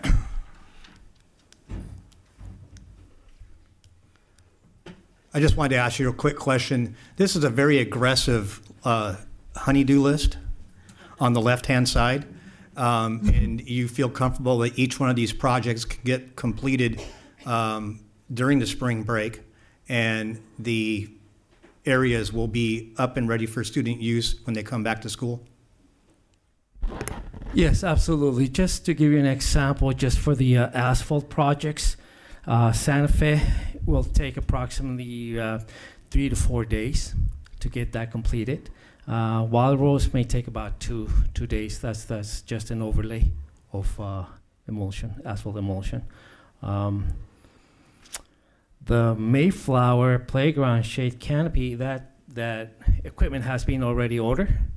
And in speaking with a contractor, they are fully aware that we need to get it done during the spring break, which consists for about a week or so. So that should be done. The baseball field, that should take about 2 weeks or so, and working in coordination with MHS staff, they have given us that period of time to get that completed. So games and practices and stuff have all been figured out. So if when we get to the next item, if it gets approved, it can be completed during the spring break and ready for use when they come back to school. Correct. Well, it would actually it's before. I'm sorry. That was scheduled to start on the 17th of this month. I understand. This list here says to spring break. I want to make sure that if these items can be completed, absolutely, that's the question, before we come back to school after spring break. Absolutely. Okay, that's what I want to make sure. Great, thank you. Any other questions? I'd like to take, yes. Oh. I was coming back. Okay. We'd like to take a 5-minute recess, and we'll come right back. Kathy, he may be needed for the next section.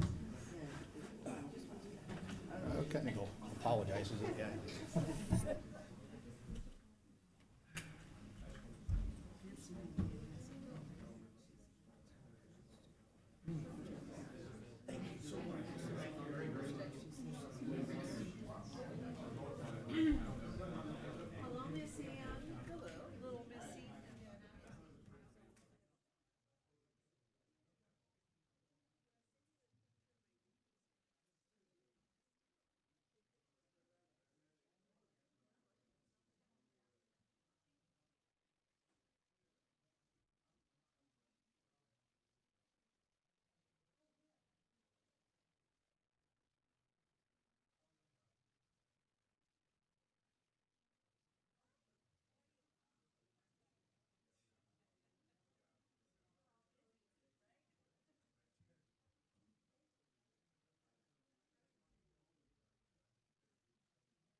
We're going to come back. We're back in. For the audience that saw us talking, there was a question about a name on a funding source. In the old days, we used to have a redevelopment agency in the city of Monrovia, and it used pass-through funds that accumulated over time, and that's how we were able to do some of the capital projects. The name is being changed from redevelopment to capital outlay, I think is the name of it, capital outlay. So it's the funding is the same, the name is different, but there is no redevelopment there is no redevelopment agency anymore in the state of California. That was the question going on. Okay, up next, who is giving the staff report? I will change the agenda and move the approval of the baseball field earlier so that Right, our we're going to audience number can. 3, yes. Yes, okay. So, Mr. Martinez, you're on. Yes.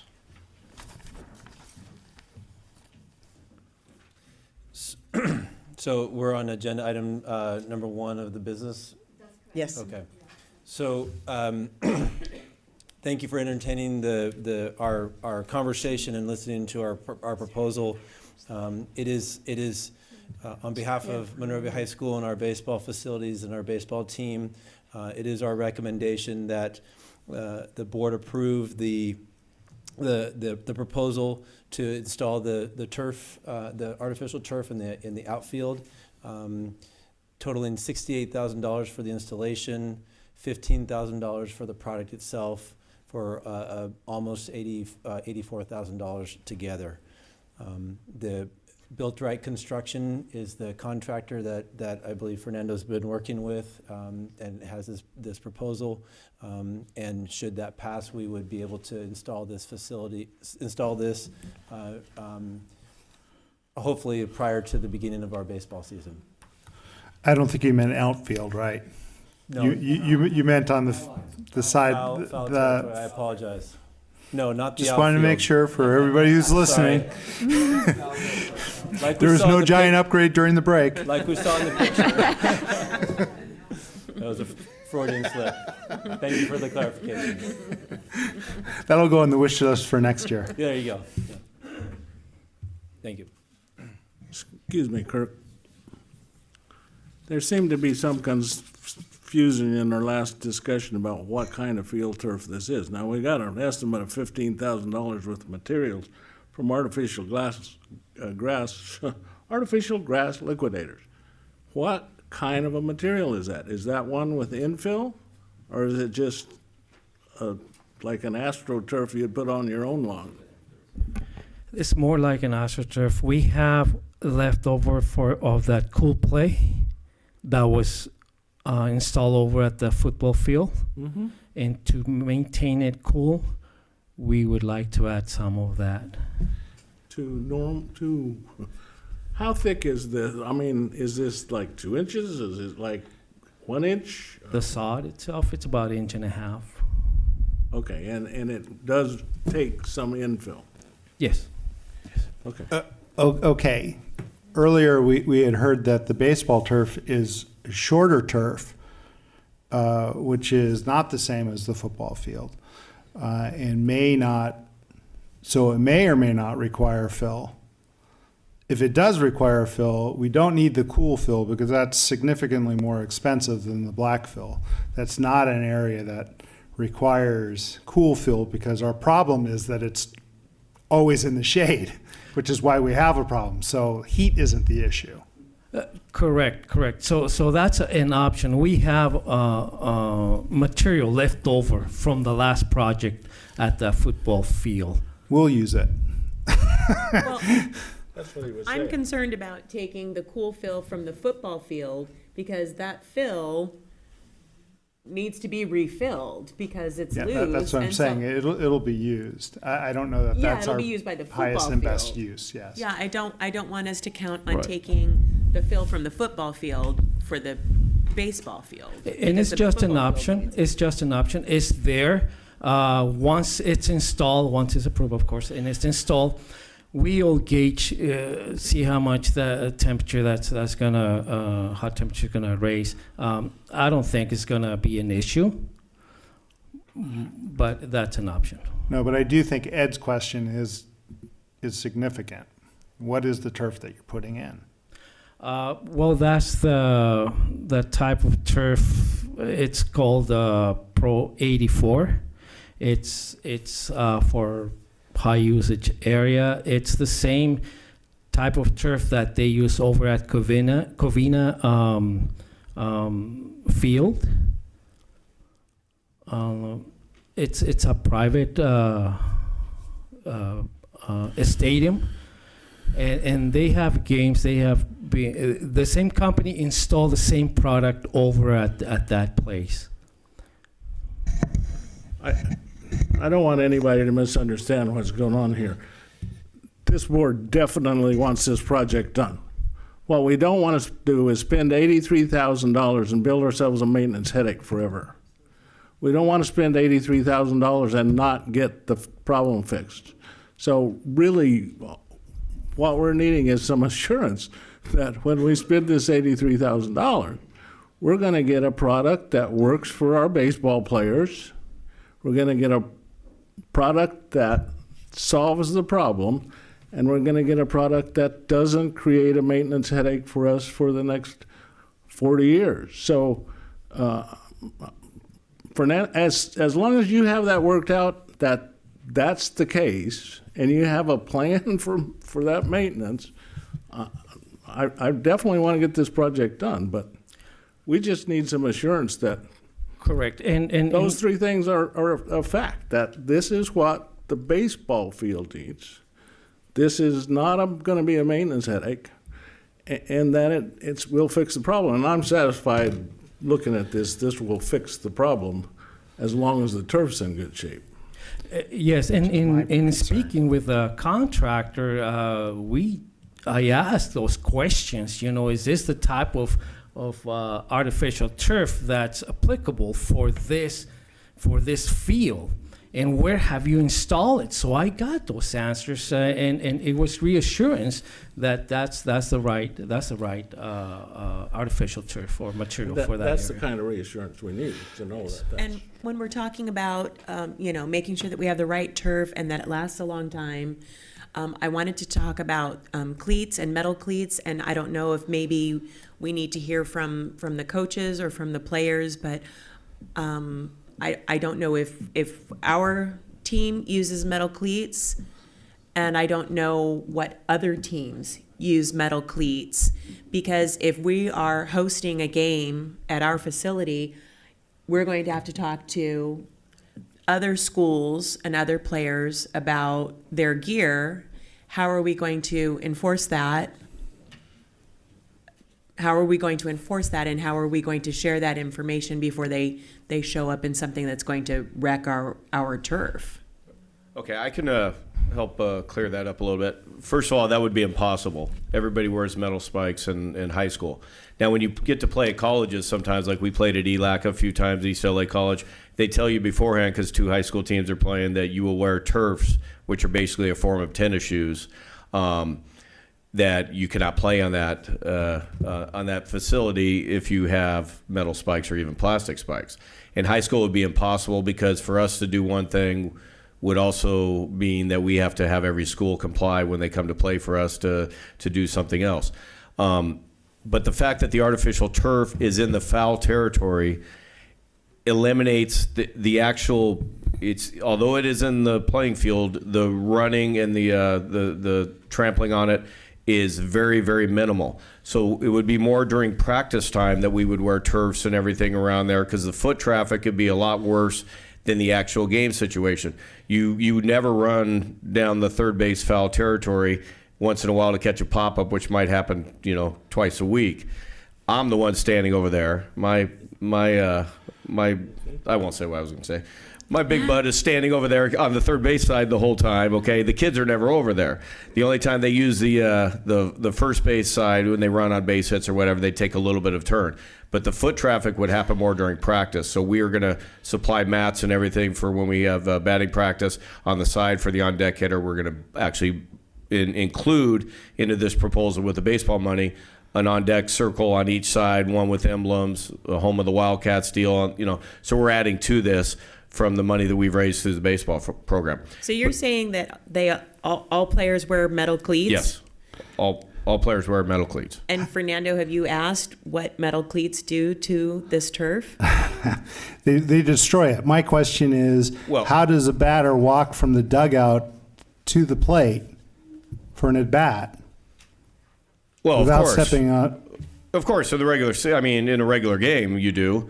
Yeah, understood, but it does not destroy it.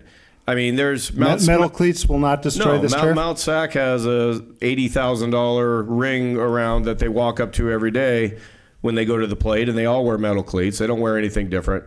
Claremont, Northview, they all have foul territory as all artificial turf. Okay, so this is very different than our football turf. Absolutely. It's totally different, and it's very prevalent in the baseball world that you have artificial turf in the foul territory if you can afford to do it, if need be. And the reason is, for not just our reasons, the reason is it's territory unused, and you can get 15 years and you eliminate the water and the sprinklers over there. So, I mean, that was my original thing talking with Fernando 6 months ago. We're also saving money, and Connie, we spoke about that too. Long term, we expect to save some money over the next 10, 12 years of just having this in the foul territory. But there's normal wear and tear on anything. It's not like it sounds. The walking on metal spikes is not going to immediately tear up this turf by any means. It's a completely different animal than the football field. As long as, Fernando, you have in that our agreement with the turf company or some kind of acknowledgement that this particular turf is made for people to wear metal cleats on the turf, and that it will not impact any type of warranty that we have, then I'm good. Then I don't think that's a concern. But I'm sorry. But I want to see the companies that do the artificial turf for baseball are well aware that that this is. I'm sure it's a blanket statement that it'd be easy to provide. So can that be verified?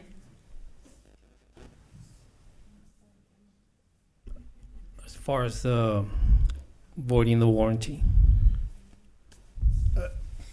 Well, I'm always concerned about the warranty, especially after our football field. But if this is made for metal spikes, I'm sure we're not the first group to ask for some type of assurance from the manufacturer to say metal spikes are okay. So I'm sure it's got to be in their cover letter or some kind of. We'll find out. Yeah. We'll find out for sure. That's fine. So, one second. Any other questions of Fernando? Just real quickly, Fernando, is that this authority is to buy the artificial grass from artificial grass liquidators. Correct. And we're going to purchase that. Correct. And is artificial grass liquidators going to give us any kind of a warranty on this?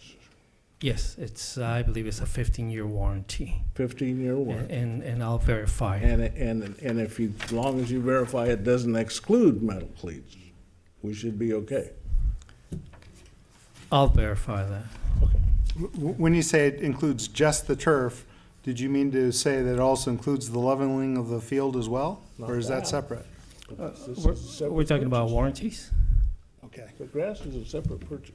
It's a separate purchase. All right, I thought it was all one topic. Celine.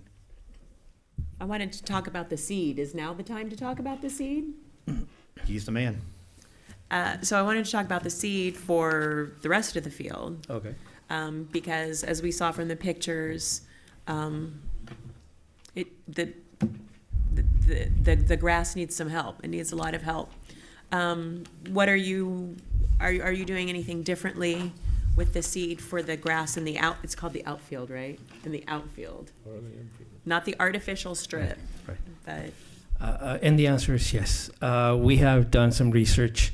Currently, we have been using seed that's the ryegrass, and it's during the summer it goes dormant and or is it the other way around? It goes fallow in the summer, Yes. yeah. So, again, doing that research, we found this blend of seed that it's going to be established probably somewhere around May or April or May. And this seed will help maintain that field green year-round. It's more drought tolerant. It'll also help us save on watering. It'll be About less maintenance maintenance. as well. Okay, all right. So you're going to upgrade the seed. Correct. And you're going to start, when it's time to seed, you're going to start on the baseball field. So the baseball field is going to have a hardier grass that is drought tolerant, needs less maintenance, is thicker. Correct. And sturdier. Right, correct. Thank you. Any clarification? Any other questions? Clarification. On the laser leveling, who is doing that? That is a different company. That's a different company that's doing that. We got some great pricing. It's somewhere around $5,000-$6,000 to do that. Is that included in the $84,000? No, it's not. When will we do that? I was thinking somewhere around summer. No, I understand. But so you would come to the board to get the leveling done in May, June because we have to approve the money. So it's May or June? You'd have to for Wait a minute. We can't do this during the summer. If I understand, $5,000-$6,000 the cost of leveling. Okay. If I understood you correctly, part of the reason or way we were going to stop some of the flooding issues was to have that area leveled. Is that correct? The infield? The foul area. Yes, that's going to be level. That's going to be level, and it's going to be level. But if we're going to have this laid by spring break, how are you going to have that level during the summer? What? Well, we're going to be leveling just the infield. We won't be touching. Yes, we won't be touching. So you're not going to level the foul territory under. That's going to be level during the installation or before the installation of the site. The same company is going to be leveled. The foul territory is going to be leveled, and that price is in this $84,000. Correct. It's two different things. Okay. It's completely two different things. The price that you guys are getting, that comes with the work always when you install the turf. The leveling. The laser leveling of the infield is just the dirt that we actually play on. That's what you're talking about. Okay, I just want to make sure that everything is clear because this is a little convoluted. I understand that there's multiple things that we can have leveled here, but as far as this conversation goes, we're trying to make a determination whether we should acquire or purchase the artificial turf on the outside of the baseball diamond. So let's try to keep our conversations to that particular area at this point in time, and I think it'll avoid some of the confusions that we're having, because there's a lot of things we would like to do, but this is what's in front of us right now. With what you're talking about, the foul territory. Let's just call it the ring for now, just the so ring, we could foul territory ring, whatever you want to call it. That work is leveled. That's just so that's the a part people of it. who install this, it's part a of their it. installation is to Yes. level it and do all of the necessary. They're going to take out roughly around 4 inches of everything that's already there, and then build it back up. That's just a part of whenever you do anything with turf. Okay, so that's part of their agreement. Yeah. Is Our they laser- will level all of the artificial turf area It's all before gonna it's be put level. in. Yes. The other summer That is issue is play that's field. our dirt that is- we play is- on. That's different. Is in the playing field. That has All right. nothing to do with this. Perfect. All right. Thank you for the clarification.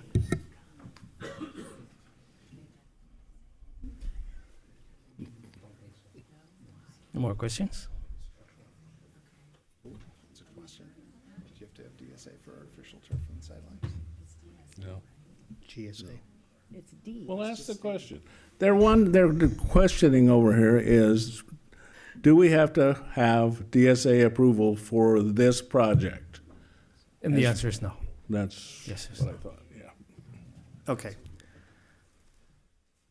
No, I just wanted to say that having gone through this recently in my own backyard, a turf installation, I did see how they, there's several different layers. So there's the there's removing of layers, then there's compacting, then there's several different layers between sand and like a ground cement, and there's all kinds of those layers.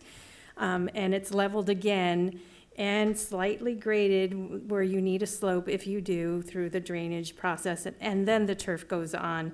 And this is just AstroTurf, so there isn't a filler or anything else that's needed, but with the type of turf that was selected for this Pro 84, yes. It's 1 3/4 a thick inch. So all I want to have confirmation from the coach, Brad, that you are good with this turf that was selected. Yes. All right. Can I say it from here? Yeah. All right. Yes, I am. All right. As long as you use your outside voice, Yes. Brad, you're fine. You've got a good coach voice. Thank you. Thank you. You see me in action, Brad. And just to reiterate what has been said by a couple of board members, we are not here to go against what is needed for that field for the safety of the students. We just need to be good stewards of the taxpayer money and make sure we're making the right decisions here. Absolutely. Are there any more questions of Fernando? I just wanted to ask, there were 2 public bid responses. There were the two responses for the bid? Correct. And this was the lowest one? That was the lowest one. Did you investigate both companies? I did, in fact. And you're comfortable with this company? I am. And the bid? Yes. I think there's still other people. Any further questions? I know. Okay, we have a public comment. We have a person who'd like to speak to this. I believe it was the coach, and he's done so already. Unless you have something else to say. I'm going to open up for you. Coach Blackmore? Yeah. Someone filled out a comment card for you. Anyone else who would like to speak? Anyone who would wish to speak to the board on this item? Yes, please. Yes, good evening, board. My name is Harvey Thompson. I'm one of the parents that really took upon this task of looking into it, researching a lot myself. I've done extensive research and looking into this matter and understood your concerns, Mr. Wong, and everything and regarding the cleats. I've actually been in touch with artificial grass liquidators personally myself, been working with Jake and Brian down there and asking them about the different materials that we had. We first were approaching thinking using used turf, but the end result we thought new turf would be the best way to go, especially with warranty and other things of that nature. In talking with them as well, I was concerned about the durability of the product. Knowing that we use metal cleats, will it be conducive, will it hold up over the time with kids running on it? And they've rest assured from that. If you need to have reinsurances from that, I can reach out to them and get an email back from them with their header and everything like that to inform you as a board that it will do that. Other thing I was concerned about was the precipitation that we have here in the state of California and the amount of rainfall we have and the amount of potential buildup we can have there on the field. And I researched different type of turfs and looked at different types. Some are more permeable than others. And they were talking with Jake and Brian with the turf that we're going to get, from what I'm hearing, because I've actually talked to our contractor that's going to be doing the work too, that it's very permeable. So the concern about the puddling and pulling the water, the French drain will be installed, of course. We're going to go with 4 inches of base that will help allow us to just, get the water out of there faster. And then with the turf, it's porous, so it's going to allow things to drain in that manner with that. So, but the application, yes, in talking with them, they're going to completely take all the dirt out, compact the soil, and then put a road base in there. That's what we're going to use, road base.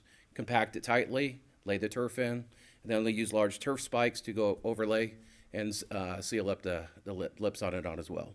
So, and there is a warranty on it. But yeah, I've been pretty passionately looking at helping out for the kids in the community on this. Thank you.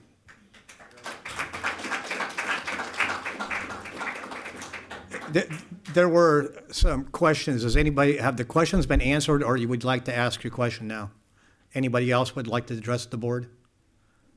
Okay, we'll close the public comment period. Any other questions, Fernando? Entertain a motion. So moved. Second. Motion and a second. Is there any more discussion? May we please have a vote? Board Member Travanti? Yes. Board Member Wong? Yes. Board Member Gilliland? Yes. Board Member Lockerbie? Yes. Board President Hammond? Yes. Motion carries 5-0.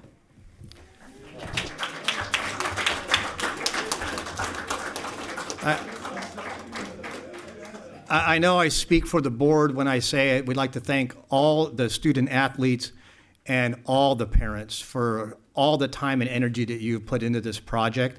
Appreciate your fundraising efforts to do the things that you're going to be doing as the extra parts to enhance that field. And I hope that we build something that we're all going to be very proud of for a long time. And you folks should get all the credit for it. Thank you.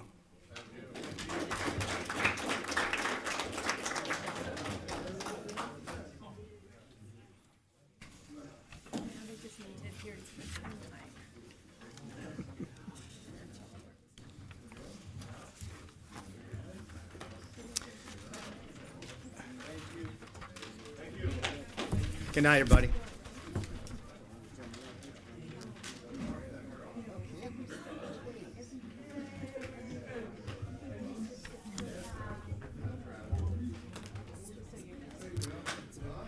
So we'll go back to the preliminary review project report.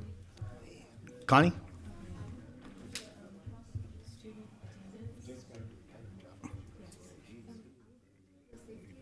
Oh, the safety plan. I'm so sorry. Yes, let's tackle that one next. Board President Hammond, I'm going to allow Lisa Manami-Lin, our Director of Student Support Services, the honor of presenting the safety plans to the Board of Education. She has been working diligently with our site administrators as well as Monrovia Fire Department and as well as the Police Department. So with that said, Lisa Manami-Lin. Good evening, Board President Hammond, members of the board, Dr. Therosian, Cabinet, members of our community. California schools are required to comply with various federal, state, and local regulations dealing with health and safety. Pursuant to Senate Bill 187, the Comprehensive School Safety Plan, California state regulations require that school districts maintain an appropriate school climate on campus, in classrooms, and at school-sponsored events. In particular, the California Education Code, ECC, requires the preparation of the comprehensive safe school plans dealing with violence prevention, emergency preparedness, crisis intervention, and student and employee safety. These comprehensive safe school plans are presented to the board for your approval. They will be available for request from the school sites or the district office. The site administrators or myself will be available to sit and review the document with the community members at large. Any questions?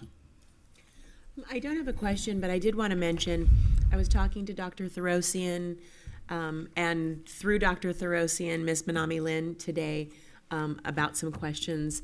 And I really appreciated something that one or both of you said, and that these school site, these safety plans are living documents. That was you. I really appreciated hearing that, because knowing that, you know, that it's rigid, and if it's not here, it's not going to happen. I really appreciated hearing that, to know that these plans will evolve as needed. Yes. And so I just wanted to say thank you for sharing that with me, and I wanted to share it with the board, because that is very important for us to know and to understand that. Absolutely. that it's always evolving, and that you're on top of making sure that it does always evolve. Well, with our partners. With our partners and with the needs of our students. So thank you for that. You're welcome. Any other questions, comments? Entertain a motion. So moved. Second. Motion is second. Any discussion? May we please have a vote? Board Member Wong? Yes. Board Member Gilliland? Yes. Board Member Lockerbie? Yes. Board Member Travanti? Yes. Board President Hammond? Yes. Motion carries 5-0. Okay. Now we're going back, Connie. But before we allow Ms. No, we're not. Psych.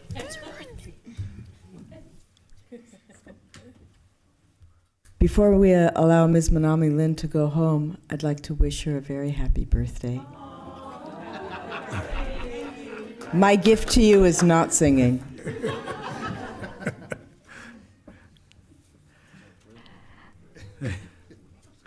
Okay. Connie, we are waiting for you. Yes, I'll make it quick and short, board. Good evening, board. As you know that public school in California, we are required to report 3 times a year for the students' attendance. So tonight, I would like to report the first students' attendance report from our district, which covered the first day of school, which is August 14th to the December 20th. This year at the P1, we have 5,148.82 attendance, the point to attendance, not the number of students. This is based on our CBS students number, which is 5,407 students. And this year, we are happy that we only have 35 students less compared with last year. Hopefully that next year we will have more students come to our school. So here I have 2 years for the board comparison, and our attendance ratio is around 95. And we're still working together with the site principal as well as support with parents, make sure that the kids come to our school every day. Any questions? Thank you, Connie. Okay. Up next is the enrollment and certificated staffing projection. Connie? It's the revenue. What did I miss? Yeah, it's a revenue. The next one. Oh, well, Yeah. I am just trying to get down to the end of that. I know you are tired. It's a long night. Yeah. But last time we reported the multi-year projection, the revenue projection is back to December when the board approved the district first intern report. On January 10th, the governor released the preliminary budget for the state for the 2021 year, and this kicked off the district process of developing our district 2021 school year budget. So the revenue is the first step, and in the next presentation, David Conway, my director, he will share with the board about the staffing. From revenue side, according to the governor's preliminary budget, that there's changes of the quota for next 2 years. So last time we report that in 2021, the quota is 3%, now is 2.29. And the 21-22 school year, the quota is dropped from 2.8 to 2.71, which means that our revenue projection will be adjusted down accordingly. The other changes is we also adjust our enrollment projection for the 21-22. We try to be more conservative, no big surprise. So detail will come from David's report. The other thing, just to remind the board, as you will see that federal money is the medical administrative activity state funding. We only budget when the money coming. So that you will only see that this year because we receive over $100,000. We are not budget the next 2 years because we don't know when and how much we'll receive. The state income, you will see there's over $600,000 discrepancy, actually is one-time money. As the board knows that the governor gave us a one-time special ed preschool funding, but it can be used for the any district operation. That's why here including $1.6 million this year versus next year's $1 million. As a state, continue to support our special education and provide various one-time money, but as of right now, we don't know how much exactly one-time money the district will receive. So we did not budget, but when time goes, the treasury bill, the state approved, we have more information, then we will report to board accordingly for the update. So that's my revenue projection report, and any question from the board? I have a question. You said the one-time special ed money from the state. That's correct. That's in that $1.6 million? That's right. But we have it in our budget, but we don't have it allocated yet. Is that correct? That's correct, because per spending guideline, we can use it for any general operation purpose. So it's not restricted? Yes. It's not restricted to special ed. That's correct. But as a board, know that the district encourage the special ed program millions of dollars. So what we will do is this over $600,000 one-time money will be contributed as a part of encouragement. Part of special ed's encroachment. That's into correct. into From the general general ed side. That's correct. Those are nice words. I'm going to try to make it real simple because encroachments, the general fund has been subsidizing special ed to the tune of millions of dollars each year. 4 years ago, we were $4 million worth of subsidy from our general fund for special ed. It's great to get some money to help offset that expenditure. 1.689 is not $4 million. That still puts us in a structural deficit as the general fund continues to subsidize special ed. This is what this board has been fighting for. It's parity. We absolutely should teach every child that comes to our door. Absolutely. But the cost that we have to bear, that the community has to bear, that every community in California has to bear for that is a large, large number. And everybody's general fund is forced to spend more in the special ed area than they receive from the state government. So while if you looked at that chart and said, oh, good, we're getting 1.689. Well, you're expending over 4 million and you're getting very little back. And what was that word you used? Encroachment? That's a good word. Anyway, I wanted to be really clear on that. Any questions? Any questions? Okay. Okay. So David Conway, the Director of Fiscal Service, will be present the next one, and welcome board the questions. Good evening, Board President Hammond, school board members, Dr. Throsian, Cabinet, Monrovia community members. This is our enrollment and staffing projections for next year, 2020-21. The first slide there is a history of our enrollment for the last 5 years and our projection for next year. If you look at the percentages on the enrollment change, we've been declining in enrollment every year, and we're projected to decline in enrollment next year. We actually reached our peak of enrollment in 1999 and have been declining every year since then, with one exception. So this is continuing a trend that's been going on for quite a number of years. The projection for next year is 5,361 students compared to the 5,407 that we had this year on Seabed's Day in October.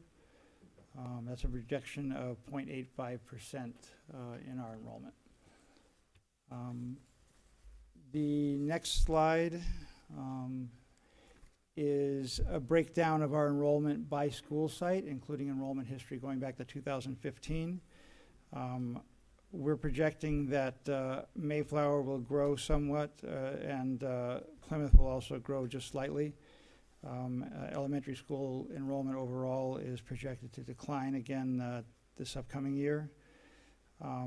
Middle school enrollment is fairly stable. It also projecting a small decline there.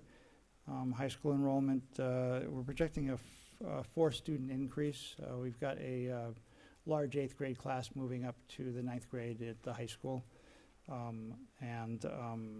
Overall, we're projecting a decline of 46 in enrollment from this year to next, as we said in the previous slide. And again, that continues the enrollment decline that's been trending for the last 20 years.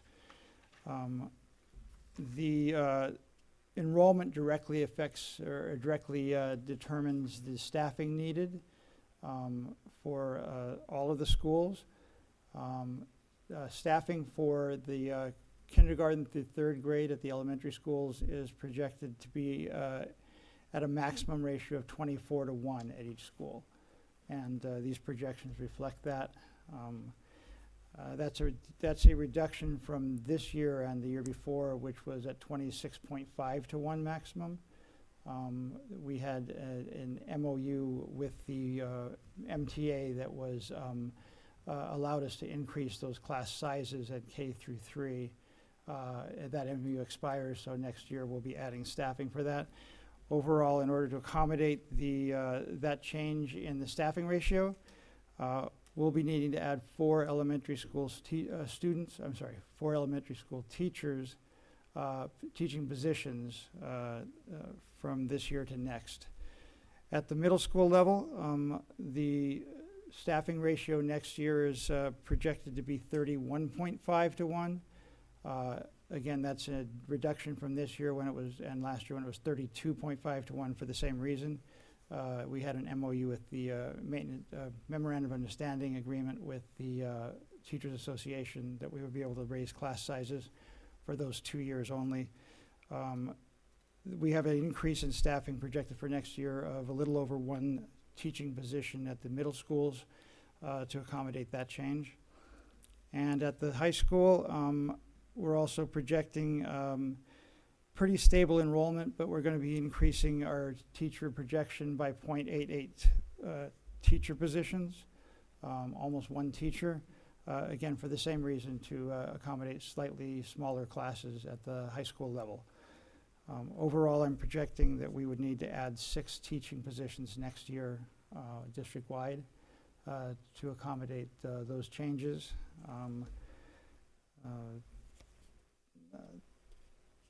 Let's see, okay. I did want to talk about the method I used to project next year's enrollment, as I do every year. We start with a cohort of students at every grade level, moving up to the next grade level. Every year, those grade level changes are not a strict, you have 300 students in first grade and now you're going to have 300 students in second grade. They typically vary slightly from one grade to the next. In particular, the 9th grade is always larger than the 8th grade as students move into the high school that were previously in private school. So we take those projections at each grade level and at each school site and project an average, weighted average of those students in the past 3 years to project what that enrollment will look like the next year at that next grade level. And we do that by school site, by grade. Aggregate that up for the whole district. For the kindergarten, we project a slightly lower number next year than this year, just to be conservative. That kindergarten number does vary slightly from year to year. So to be conservative, we project slightly lower than this year. Hopefully, we might have more kindergartners next year. It has happened. We might have less. So we're projecting slightly less.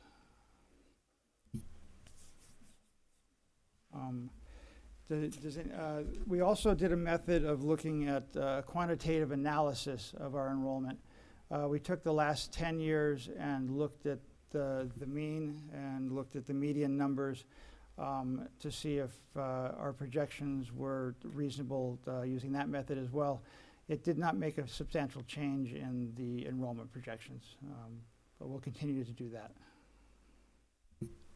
Does anybody have any questions about our enrollment or our staffing for next year?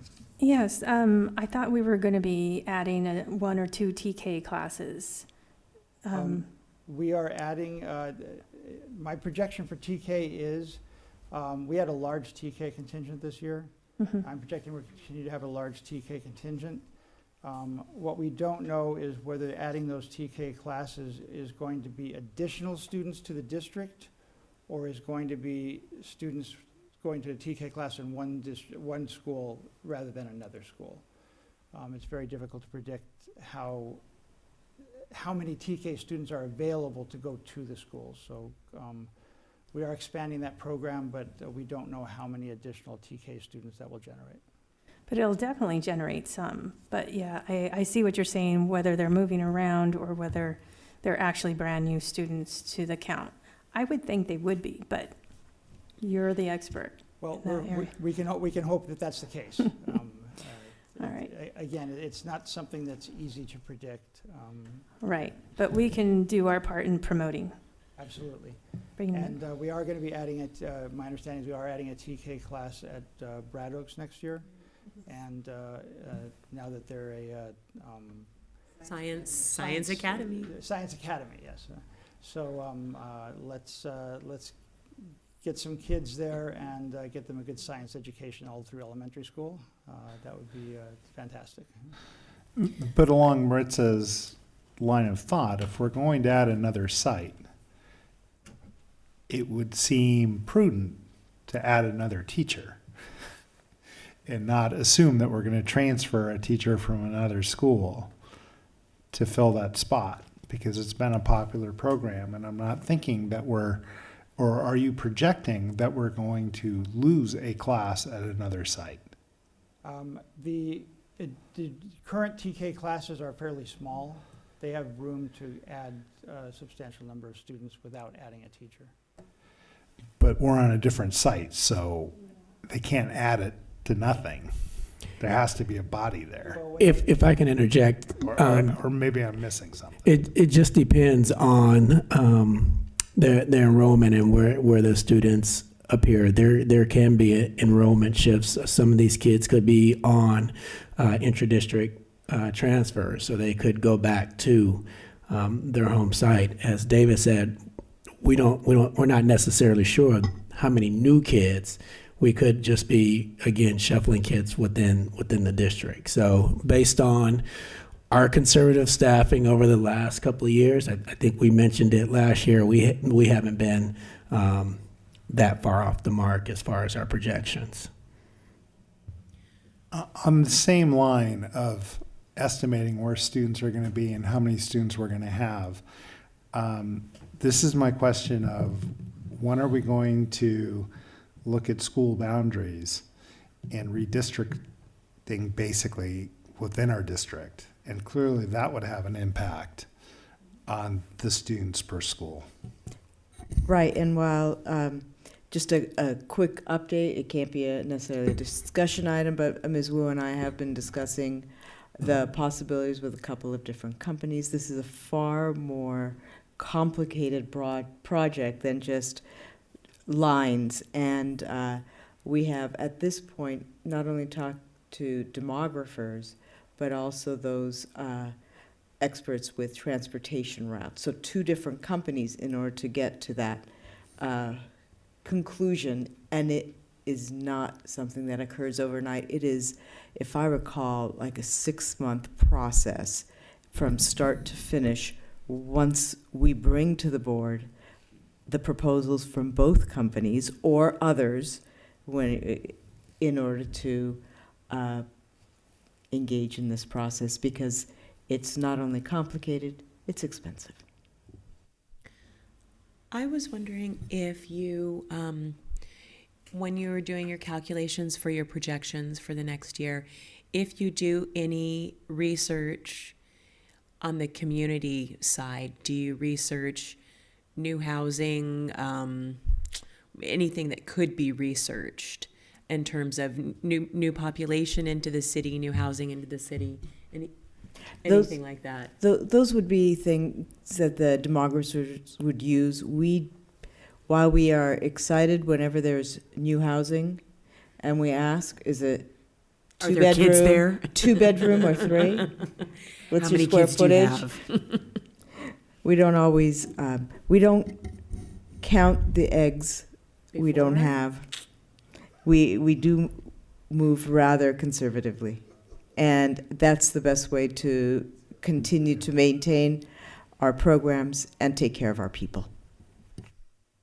And I do want to say that quite a number of years ago, I did attempt to use birth data, 5 years prior, and try to analyze birth data versus kindergarten enrollment, and there was no pattern whatsoever. It really was not helpful in any way. So I think with everybody moving around and into and out of Monrovia, that has a much greater impact than any kind of birth rate, and that's, again, not something that can really be predicted. Well, we added 2 to the list, so I mean, we're doing our part. Well, I'll be adding one. We got a grandpa sitting in the back. He got Thank more you, coming. Thank you, Grandpa Dan. Hammond. One this month as well. My daughter is due any day now. So. Yeah. Oh, congratulations.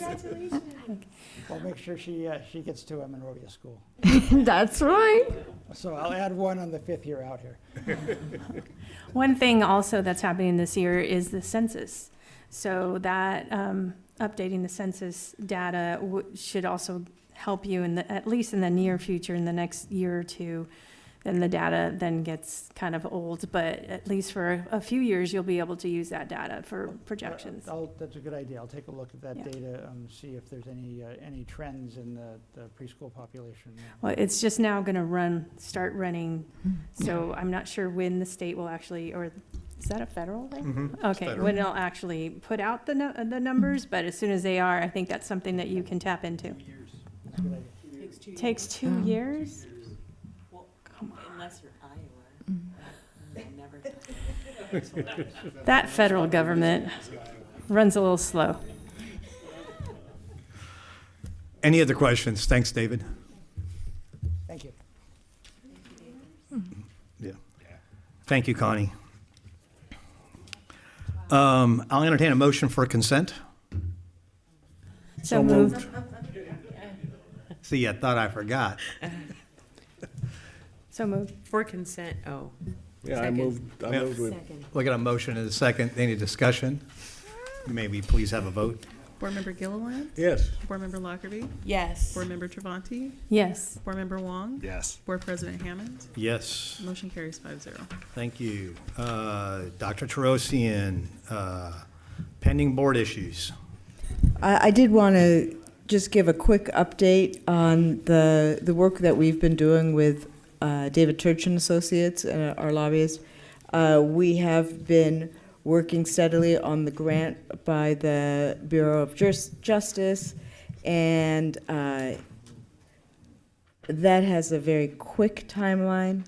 We, both Drs. Jackson and Kaiser are spearheading the project with Ms. Manami Lin, carrying parts of this project forward. And just today we learned that through David Church and Associates that there is one additional grant, new grant, and some of the work that we've been doing from this current grant can be applied. It is, again, a safety plan.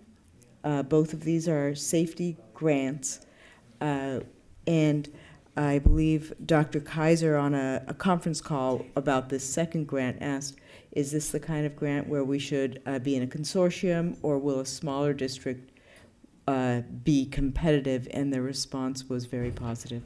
So they said, we prefer smaller districts, and I suspect it's because you can tell whether or not the work you're doing is effective. So I'm excited about the work that we're doing with David Church and it's actually the associates working with us. And am very thankful for Mr. Russell. John Russell has been doing Herculean effort in gathering information and data in order to pen this missive. So, thank you. Thank you. Old business. Our next board meeting will be here in this boardroom on February 26th at 7 p.m., followed by board meetings on the 11th and the 25th of March at the same time. We have new business, which is boardwalks at Plymouth on February the 28th. Mr. Bonte, did you have a question about some new business? Yes, thank you. We no longer have PK in the district. And that was a great method to engage parents, and especially Hispanic parents, to learn terminology, to learn how to navigate through the educational system for their children. And I'd like to see something come in place of that in the school districts, an actual plan of what we have in plan to educate our parents, but also extend it out to technology. And I give an example.